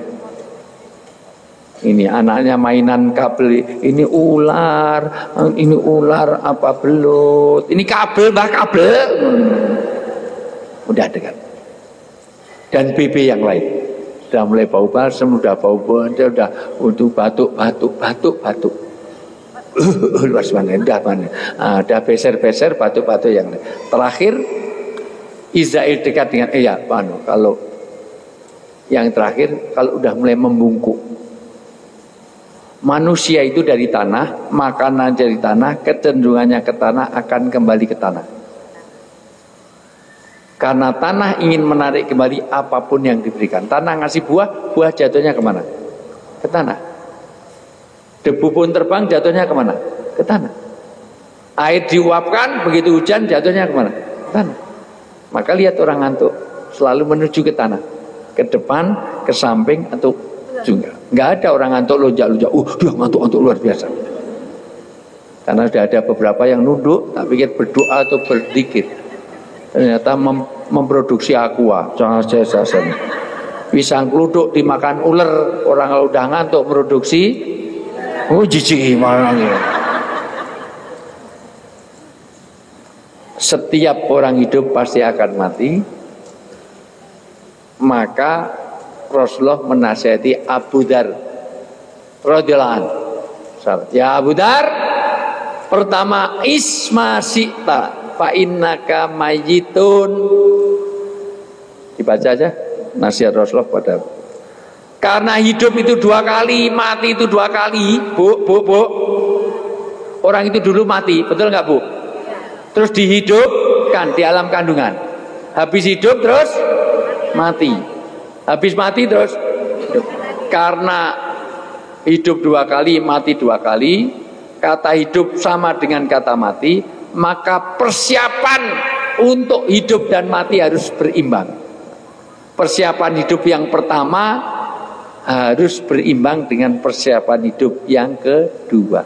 Padahal kenyataan sekarang persiapan untuk sesuatu yang akan ditinggalkan itu jauh lebih fokus daripada sesuatu yang akan kita bawa pulang. Maka zakat malnya dengan zakat malnya lebih banyak mana, Bu? Kalau ke mal bawa uang besar bawa uang kecil? Tapi kalau ada kotak infak cari yang besar apa yang kecil? Masya Allah. Kalau keluar uang ada 100.000 sama 5.000, ada kotak infak yang dimasukkan yang 100.000 apa yang 5.000? 5.000 ada dua, satu bagus, satu lecek. Yang dimasukkan yang lecek apa yang bagus? Bagus. Jujur ini Mas Anwar. Tapi pelit. Ada loh, karena ini muridnya Ustaz Dedi juga. Jamaahnya Ustaz Dedi ada kotak itu kebetulan kotak itu benar kali-kali dilipat apa senyum-senyum karena senyum adalah sedekah. Jadi sedekahnya kotak infak di sini langsung lewat aja udah pokoknya udah disenyumi dah. Iya, sedekah itu ada sedekah yang maliyah bukan sedekah senyum. Halo? Dibaca nasihat Abu Dzar, nasihat Rasulullah pada Abu Dzar, hiduplah kamu atau ya bawahnya. Ya. Enggak tahu. Ya. Bagaimana kamu ingkar kepada Allah padahal kamu tadinya mati? Lalu dia menghidupkan kamu, kemudian dia akan mematikan kamu. Ya. Dia akan menghidupkan kamu kembali dan kepadanya lah kamu dikembalikan. Ya. Orang dekat dengan kematian kalau udah beser. Ya, sebentar. Kasih jalan yang mau beser. Enggak, lanjut. Mereka menjawab, ini bentar. Ini Al-Baqarah itu bagaimana kamu bisa kafir padahal dulu mati terus dihidupkan. Kita dulu mati, kita itu dari sperma. Dalam bahasa Al-Qur'an sperma itu disebut dengan ma'in mahinin, yaitu air yang hina. Begitu dalam surat As-Sajdah ayat 8. Enggak ada di situ, enggak ada, belum ada di Al-Qur'an. Semua manusia itu dari air yang hina. Bu. Ini kalau enggak berdiri enggak ekspresif. Bu, semua kejadian kita sama. Maka enggak usah sombong. Mau jadi artis, mau jadi presiden, mau jadi Raja Mulyono, semuanya sama, Bu. Sama dari air mani, sperma. Itu kalau keluar dari kulit hanya jadi keringat. Kalau keluar dari mulut hanya jadi ludah. Kalau keluar dari hidung hanya jadi ingus. Kalau keluar dari mata jadi, kalau keluar dari telinga hanya jadi cicai. Kebetulan keluarnya dari situ. Dari situ nggak usah disebut. Nggak ada ini artis cantik ini dari telur campur madu campur susu nggak jadi manusia. Semuanya sama, betul nggak? Itu kalau nempel di sarung, nempel di ini segera dihilangin. Itu Allah menyebut ma'in mahinin, air yang hina. Keluarnya pun dari situ. Nggak ada keluar dari mulut terus keluar bayi, nggak. Itu untung dari depan, dari belakang lebih parah lagi. Dan semuanya sama. Maka kata Abdul Karim Az-Zaidan, salah satu ini supaya orang tahu min aina limada ilaina. Manusia itu supaya mengendalikan sifatnya baik, dari mana kita, untuk apa, dan mau kemana. Bu, 100 tahun yang lalu kita sudah ada di sini enggak? Dan 100 tahun yang akan datang masih ada sini enggak? Ya ada. Maka kalau ada ulang tahun minta ditambahkan umur, tolong ya doakan panjang umur. Kalau dipanjangkan malah kacau, Bu. Jujur, Bu. Ibu, mohon maaf, ibu yang rajin ini. Kalau saya doakan tambah usianya 50 tahun lagi masih mau enggak? Enggak. Sekarang aja reuni udah habis. Masa WA group tinggal 2 orang. WA group kok 2 orang ya, japri aja kok. Setiap reuni habis, makanya reuni. Maka kita sudah ditentukan. Ibu kalau ditambahi usia 100 tahun lagi ada yang mau? Saya doakan sekarang, nggak apa-apa. Sudah nggak ada teman, nggak ada itu semuanya, Bu. Sekarang aja sudah nggak bisa komunikasi dengan anaknya. Cucunya ngomong, nenek mau dikasih internet. Sudah nak, sudah saya chat. Itu Ethernet. internet kok dicat. Ibu udah nggak tahu Facebook, nggak tahu, Masya Allah, Instagram, nggak ngerti itu semuanya. Bapak Ibu semuanya, jadi Bu, orang dulu hidup mati. Maka nasihat Rasulullah di belakangnya biar ini, hiduplah kamu pasti akan mati. Di berapa ya? Oke, yang halaman 123 berarti 3. Ya. Hiduplah kamu, hiduplah kamu semaumu selamanya, tapi kematian pasti menemuimu. Setiap orang hidup pasti akan mati. Satu, ini tolong dinasihati. 2, cintailah apa saja di dunia ini, tapi ingat kecintaanmu akan dipaksa untuk berpisah denganmu. apapun yang akan dicintai akan berpisah, betul nggak? Rumah dibawa mati, mobil dibawa mati. Sekarang mobil saja dibawa ke sini nggak bisa. Ini aja tadi nyaris diusir karena nggak dapat parkiran.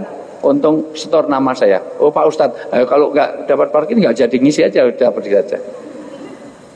Bu, gelang, kalung, cincin tiap hari lekat pada diri kita. Tapi kalau udah mati, dibawa mati. Pada waktu di dunia punya cincin, ngomongnya sambil gini-gini. Gimana kepada? Di mana di Al-Ukhwah? Toiletnya mana? Itu kanan, kiri lah. Naik. Coba ibu suruh di depan, pasti punya. Wah, aksesorisnya tola al-badru alaina min saniyatil wada. Maka dulu orang dilarang tabarruj. Tabarruj itu show off, pamer. Dulu orang pakai gelang itu di kaki itu bunyi klinting supaya orang menampakkan perhiasannya. Sampai ke Jogja, rombongannya Ustadz Dedi ke Jogja, tanya harga salak, Bu, salaknya sekilo berapa? Biar tahu kalau cincinnya. Untung yang jual orang Jogja nggak mau kalah, giginya pakai emas. Sekilo Bu, 10.000. Itu muridnya siapa? Ustadz Dedi. Mau 5.000 tidak boleh. Kenapa? Itu semuanya akan berpisah. Suami dibawa mati, istri dibawa mati, enggak. Masih lumayan Bu, kalau yang mati itu suami, istri masih setia enggak? Tapi kalau istri yang mati, suami Bu enggak usah nunggu 4 tahun, 4 bulan, masa idah enggak ada. 4 hari aja kawin lagi. Betul enggak?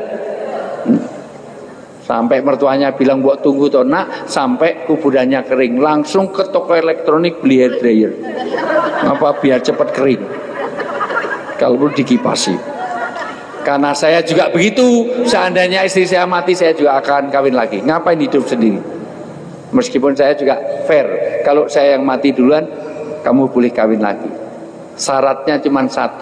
Kalau kamu kawin lagi, foto saya di ruang tamu tidak boleh kau lepas. Karena sudah saya siapkan tulisan di bawahnya. Rumah ini saya yang bangunkan, saya yang mengisi rumah. Kalau kamu kawin dengan orang lain tidur di rumah ini, tolong tulisannya ditempelkan. Piye kabari Dik, enak zamanku toh. Kunaon, gimana? Ayak-ayak baik. Abdi tetiasa. Ciri orang yang dekat dengan kematian kalau beser.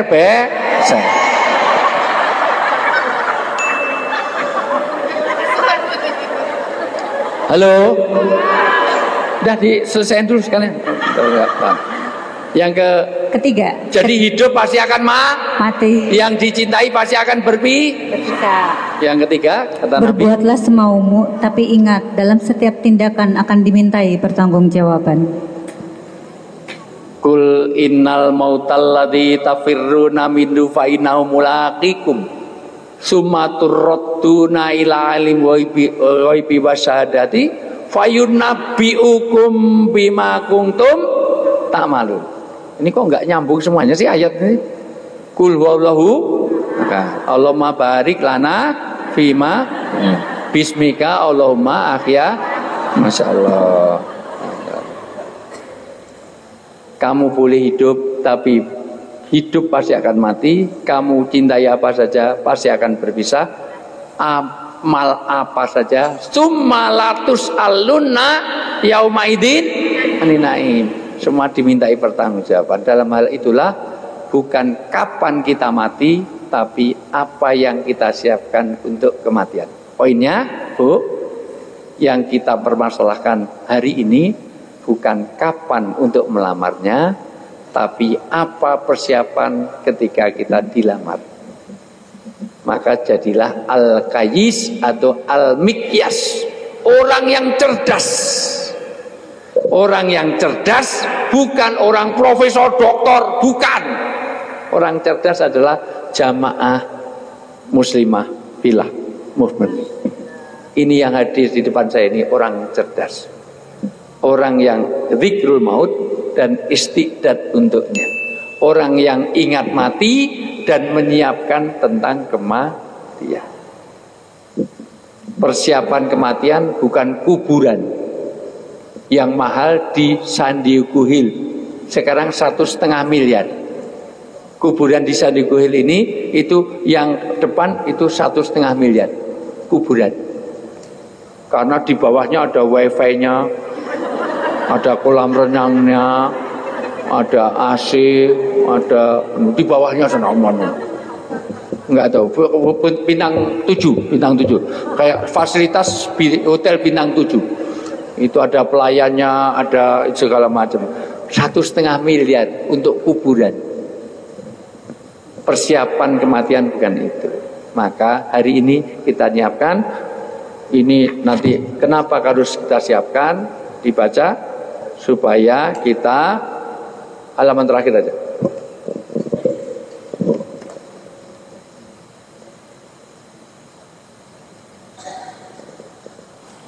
Dimulai dari ini aja supaya dia ingat kematian, mengingat zikrul kematian. Maut ya, zikrul maut ya. Yang pertama adalah supaya kita mengingat kematian merupakan ibadah. Ya, karena mengingat kematian itu sendiri ibadah. 2, terus menjauhkan diri dari perbuatan zolim. Biar kita tidak berbuat dolim, ngakali undang-undang, ngakali apa-apa, jangan.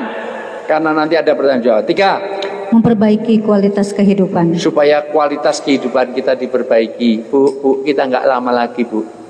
Mungkin ngelamarnya itu lebih dekat daripada kita dilahirkan. Jujur, Ibu usia berapa, Bu?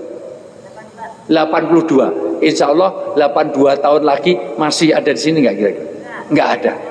Sudah pasti. Jangan sampai, malah berdoanya jangan sampai 82 tahun lagi. Masya Allah.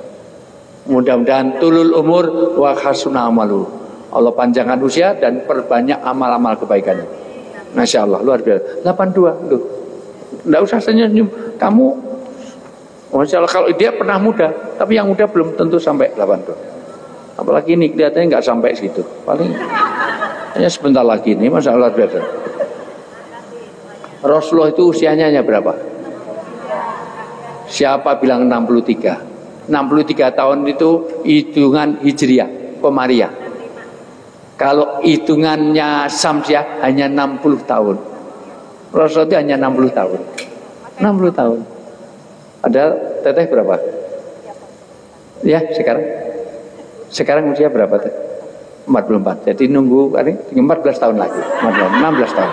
16 tahun lagi insya Allah usianya 60 gitu maksudnya. 16 tahun lagi ya, mulai sekarang siapkan. Ya, 44 tahun yang lalu nggak ada, 16 tahun lagi udah bilahi toh. Bukan, maksud saya usia kita. Maka umat akhir zaman itu sekitar 60-70 rata-ratanya. Untuk itu, lanjut. Menambah khusyuk dalam beribadah. Ya, supaya kita memperbaiki kualitas ibadah. Terus lanjut. Mendorong seseorang untuk memantaskan diri menghadapi kehidupan akhirat. Ini supaya kita lebih pantas kalau nanti menghadap Allah, gimana memantaskan diri. Berikutnya, terus. Kematian mengingatkan bahwa waktu sangat berharga. Waktu ini sangat berharga, Bu.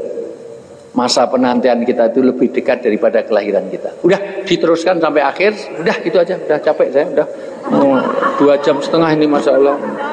Udah jam 11. Udah jam setengah 9 sampai ini udah. Ini kalau di TV udah tanda tangan 5 kali saya. Udah 3 kali. Udah itu aja. Ada pertanyaan silakan. Yang Mangga ibu-ibu ada yang mau bertanya. Pindah teteh ganti Ustadz Dedi karena siap udah Bapak. Pak Ustadz ninjung ganti gentos saurna Bapak. Kalau yang tanya-tanya yang sulit-sulit urusannya Ustadz Dedi. Nanti yang gampang-gampang saya. Ustadz Dedi, ayo monggo ditunjuk teh siapa yang mau. Kalau ada pertanyaan, ayo monggo. Assalamualaikum warahmatullahi wabarakatuh. Perkenalkan saya Teh Rina ya dari Dago. Ya. Boleh beda dari ini dari di luar dari ini. Oh, iya. Ya. Ayo di luar mau tanya di luar. Ya. Dari tema ya. maksudnya Pak Ustadz. Ya silakan. Mau bertanya bagaimana menyikapi atau menerima semua musibah atau keadaan yang sedang kita alami. Ya. Meskipun kita sudah di titik nol gitu Pak Ustadz. Ya. Bagaimana dan caranya ya menguatkan hati kita. Ya. Assalamualaikum warahmatullahi wabarakatuh. Waalaikumsalam. Teh Rina, saya tanya, musibah itu datangnya dari siapa? Allah. Dalam surat At-Taghabun ayat 11, apa saja yang ada padamu itu dari Allah. Allah itu selalu, atau dibaca ya, At-Taghabun ayat 11. Wa ma'asobat ya. Bukan Ustadz Dedi, enak aja kamu ngapain MC, gaji buta kamu ya. Ayo At-Taghabun ayat 11. Surat 64 ayat 11. Ayo teh baca, kamu tiap hari ikut ngaji saya kemana aja ada dirimu ya, baca. Nah ini yang telat ini, yang telat, yang punya ngapain Pak dress code-nya bagus kok enggak baca ya.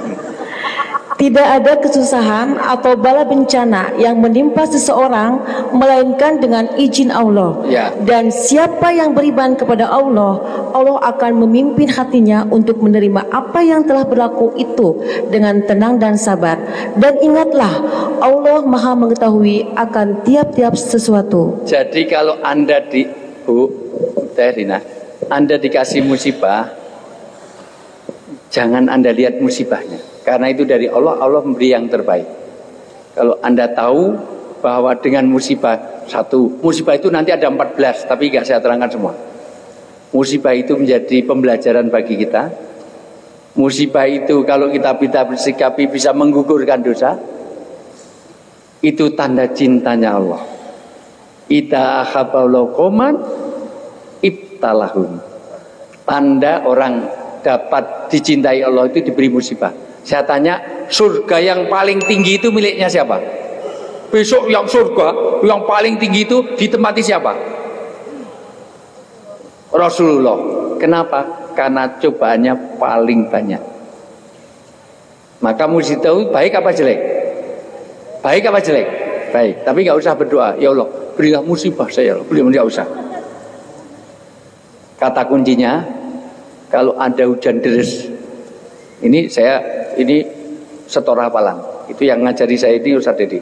Kalau aja hujan deras, jangan kulihat hujan deras, tapi Anda lihat apa yang tumbuh dari hujan.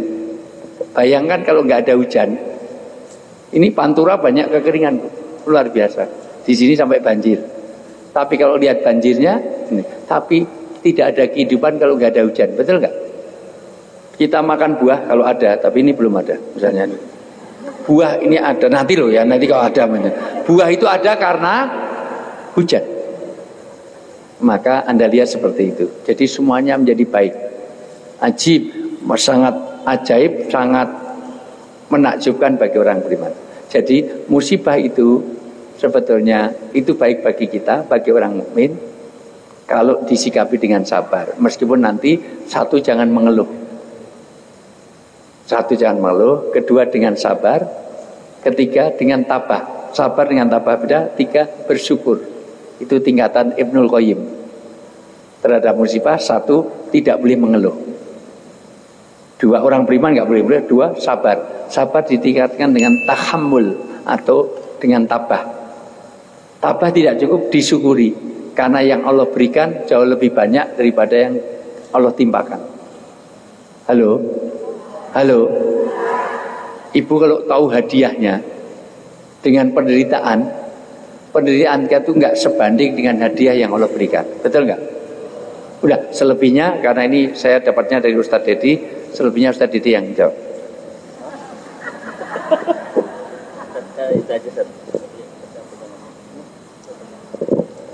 Satu lagi pertanyaan. Tidak pakai pinjam mikrofon. Oh. Ya. Soal apa tadi? Tentang musibah. Oh iya. Mersikapi musibah. Ya betul kata Ustadz ya. La tangdur ila ma yang zilu minal motor, walakin ungdur ila madza sayanmu. Jangan lihat hujan dari yang jatuhnya, tapi lihatlah apa yang ditumbuhkan setelah hujan itu jatuh ya. Begitu. Dan betul kata Ustadz, ini sesuai dengan hadis Nabi bahwa inna idomal jaza ma'a idomil bala, bahwa besarnya sebuah pahala sangat bergantung kepada beratnya sebuah ujian. Jadi hakikatnya bukan Allah sedang ingin memperberat ujian, tapi sedang ingin memperbesar pahala. Maka siapapun di antara kita yang sedang mendapatkan ujian yang berat, itu tanda Allah sedang ingin terus memperbesar pahala. Bahkan kata para ulama bahwa ujian itu kalma'i anzalnahu minas sama. Ujian itu seperti air yang turun dari langit. Maka semakin deras air yang turun, semakin bersih dosa-dosa kita. Kira-kira menurut Bapak dan Ibu, kotoran itu lebih cepat bersih dengan air yang menetes atau dengan air yang menderas? Nah, seperti itulah Allah menurunkan ujian. Pertama untuk memperbesar pahala, dan yang kedua untuk mempercepat pembersihan dosa. Itu pun Allah sampaikan di hadis riwayat Imam Muslim ya, bahwa kata Nabi, ujian bagi seorang mukmin itu cara Allah membersihkan semua dosa sebagaimana pepohonan menggugurkan semua dedaunannya. Maka betul kata Ustadz bahwa semua yang Allah anugerahkan dalam hidup kita itu adalah kebaikan, walaupun kadang dikemas dengan sesuatu yang tidak kita sukai. Memang ujian itu saja kemasannya tidak kita suka, tetapi di dalamnya ada begitu banyak anugerah dan kebaikan yang sedang Allah siapkan buat kita. Namun betul kata Gurunda bahwa seorang muslim tidak boleh meminta musibah, walaupun itu sebetulnya adalah baik. Doa yang Allah ajarkan kepada kita tetap adalah Al-Baqarah 201, Rabbana atina fid dunya hasanah wa fil akhirati hasanah wa qina adzabannar. Dan di ayat At-Taghabun ayat 11 pun, bagaimana cara kita bisa menyikapi musibah dengan baik, itu ada lanjutannya di ayat itu kan, At-Taghabun 11, wa may yu'min billah yahdi qalbah. Siapa yang terus memperbesar keimanan, Allah akan berikan petunjuk di hatinya untuk mudah menangkap hikmah di balik musibah, untuk mudah menangkap cahaya di balik pekatnya malam, untuk mudah menangkap pelangi di balik derasnya hujan, untuk mudah menangkap sinyal-sinyal kebahagiaan di balik derasnya sebuah ujian. Ini hanya tambahan apa yang pernah diajarkan Gurunda kepada saya. Wallahu a'lam bishawab. Silakan. Di sisi sebelah kiri dulu ya, tadi sisi sebelah kanan, sekarang sisi sebelah kiri saya. Mangga Ibu. Assalamualaikum warahmatullahi wabarakatuh. Perkenalkan, saya Astri dari Cililin, UI Damang. Baik, pertanyaannya begini, dua tuh Sawios. Pertanyaan pertama, UI tadi yang terkait yang sudah dibahas tentang sakinah nomor 3, yaitu kita jangan saling curiga. Ini susah UI, karena hari gini apalagi konteks saya maksudnya di tempat kerja, yang katanya tembok saja bisa mendengar, yang katanya udara saja bisa bersuara gitu. Nah, kita kalau nggak saling curiga atau gimana ya UI ya, maksudnya bagaimana cara menjaga hati kita agar tidak suuzon tapi kitanya tetap waspada gitu. Lalu yang kedua, pertanyaannya, kadang suka kasihan sama orang yang tiba-tiba kita dengar sudah tidak ada atau mendahului kita. Nah kamari mah ada sehat kene ayeuna terus teu aya. Kamari mah kemarin masih sama-sama, sekarang sudah tidak ada. Tapi kok lama-lama jadi merasa malah ngiri ya sama orang yang seperti itu. Karena meninggalnya tidak melalui proses sakit dulu, meninggalnya tidak bersusah payah dulu. Gimana ya Uwi tipsnya agar nanti kita meninggal mau dengan cara dan dimanapun pengennya baik dan utamanya tidak menyusahkan orang gitu, bisa mudah gitu. Hatur nuhun, sehat selalu Uwi. Wassalamualaikum warahmatullahi wabarakatuh. Makasih dari teh siapa tadi dari Cililin. Ya. Namanya Ceh Lilin. Hah? Astri, Masya Allah. Barakallahu fiik. Dan Allah berikan keberkahan, Masya Allah. Yang jangan kemana-mana, saya akan kembali setelah yang lewat berikut ini. Ya, ya. Mau diputus?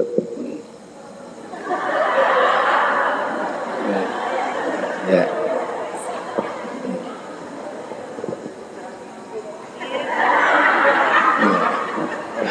Teh Astri, saya berdiri aja ya biar agak ini.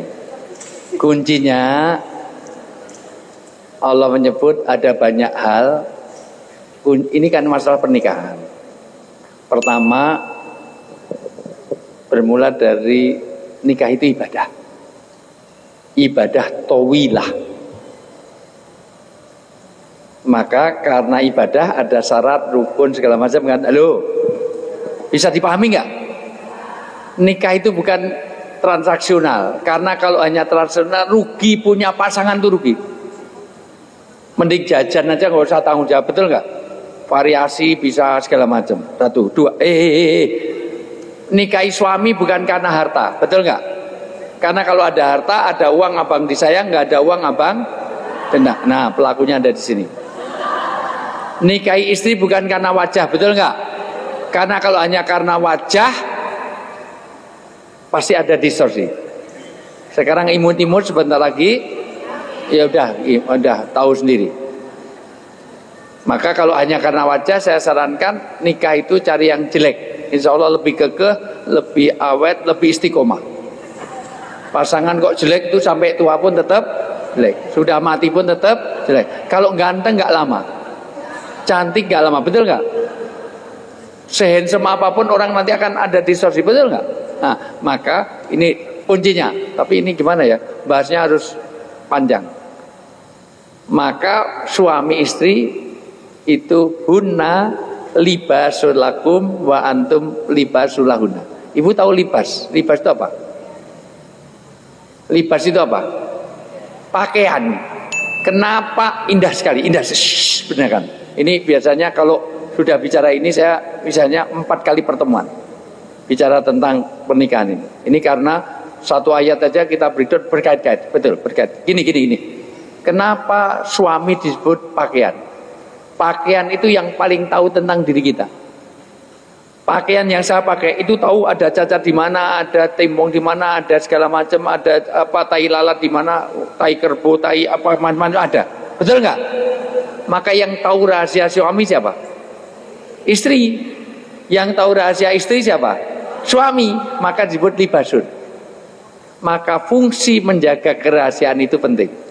Maka cukup dikatakan pembohong kalau dia menyampaikan sesuatu yang benar tapi itu aibnya suami. Misalnya ibu nulis di status dasar suami pelit, ini aja, itu ibu sudah dianggap pembohong. Mohon maaf, nggak boleh, tidak boleh. Dasar suami letoy, sedikit aja sudah langsung segala macam-macam, nggak boleh. Demikian juga suami kepada istri. Maka kunci yang ketiga adalah wa'asiruhuna bil ma'ruf. Kata ma'ruf dari kata arofa. Arofa itu dimengerti, maka ma'ruf artinya saling pengertian. Jadi kuncinya bukan masalah handphonenya, tapi saling pengertian. Karena walaupun udah handphone sama, orang tidak harus lewat handphone, bisa saja lewat yang lain, betul nggak? Maka saling percaya dan dipercaya. Kalau enggak, sudah apa saja jadi repot. Pak, Bu, karena menyembunyikan sesuatu itu berat, beban, betul nggak? Makanya kenapa handphone saya nggak saya password? Karena supaya enak saya tidur pun orang telepon istri saya, walaupun kadang-kadang ada aja yang nakal. Terus terang ya, saya sebut nama, nggak usah ini, karena ini dilakukan benar. Desi Ratnasari kenal? Desi tahu nggak? Setiap saya kan 4 tahun siaran sama Desi ya, Teh Desi itu. Kalau telepon ke rumah jelas yang nerima istri saya, mana suamiku? Enak saja suamiku, enak suamiku. Itu ini suamiku. Ya kalau di Jogja, kalau di Jakarta suamiku. Hanya masalah jadwal. Ini kalau tidak saling pengertian, ini jadi masalah sampai hari ini. Tapi sampai detik ini, mau Teh Desi jam 12 malam telepon pun nggak ada masalah. Karena apa? Saya terbuka dan tidak ada apa-apa. Toh seandainya saya mau, dia nggak. Jadi sudah nggak ada masalah apa-apa. Maka wa asinu bil ma'ruf itu contoh saja, tapi tidak semua orang jangan seperti itu. Kalau Ustaz Dedi jangan seperti itu, nanti kacau balau. Umi Siti jadi kacau di sini. Beda, itu saling pengertian. Nah, karena saling pengertian itu perlu ditanamkan, bukan dengan bahasa perkataan, tapi dengan perkataan. Kenapa? Karena seluruh keuangan saya itu 100% itu dipegang istri saya. Saya itu nggak tahu uang saya berapa. Yang penting saya perlu apa, dia yang bayar.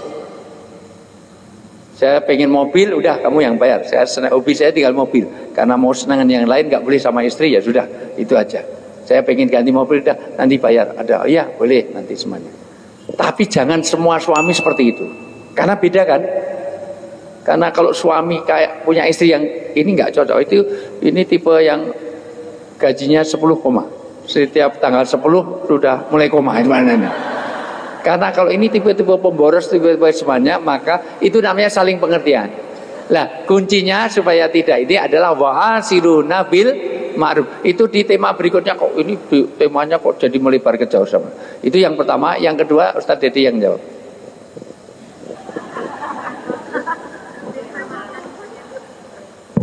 Cek bismillah.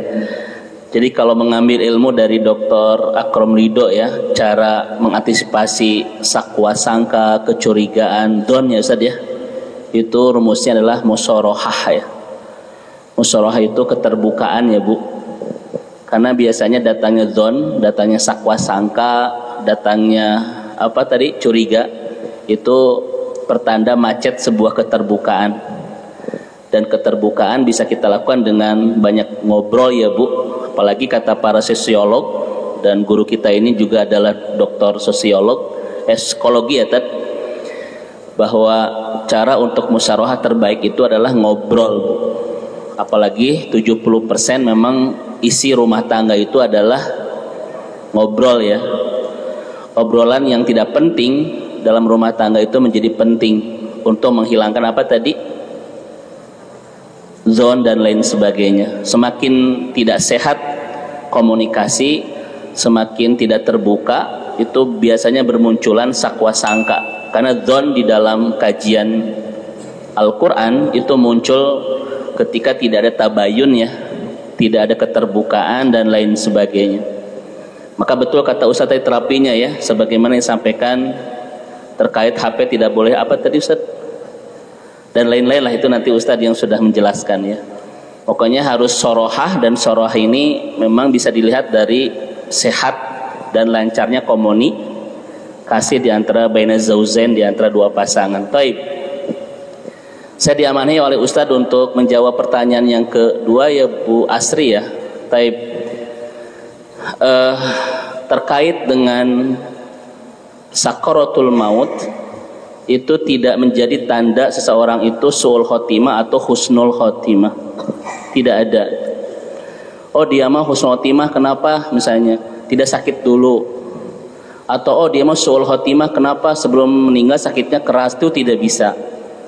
Karena terkait dengan husnul khotimah dan su'ul khotimah tidak bisa dilihat dari zahir apakah dia menderita atau tidak ketika menjelang kewafatan.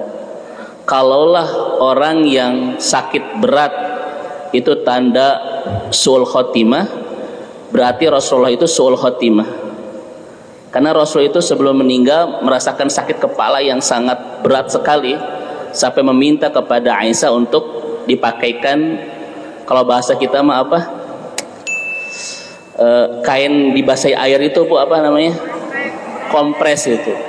Saking sangat sakitnya Rasulullah mengalami sakit kepala dan demam sebelum menjelang kewafatan.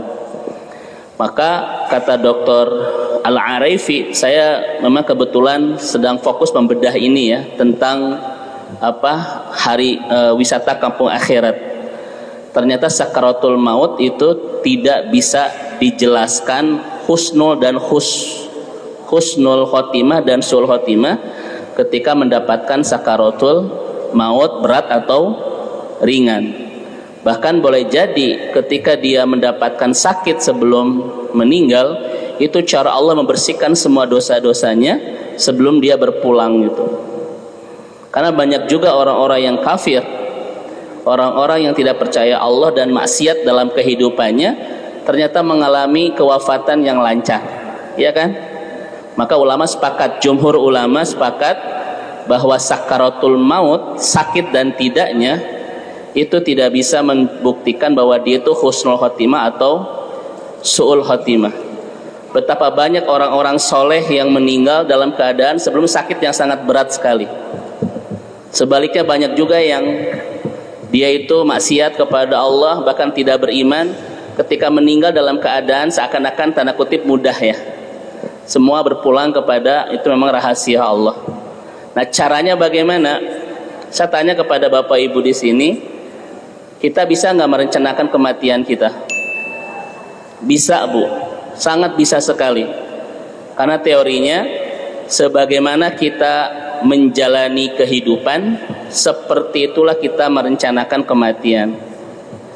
Maka kalau ingin husnul khotimah, syaratnya adalah ketika kita hidup tetap dalam ketaatan sampai dijemput kematian. Itu adalah konsep. Bahkan saya tanya kepada Bapak Ibu, bisa tidak kita merencanakan akhirat kita? Apakah akhirat Bapak Ibu rahasia? Tidak. Tidak semua bisa kita rencanakan. Bagaimana?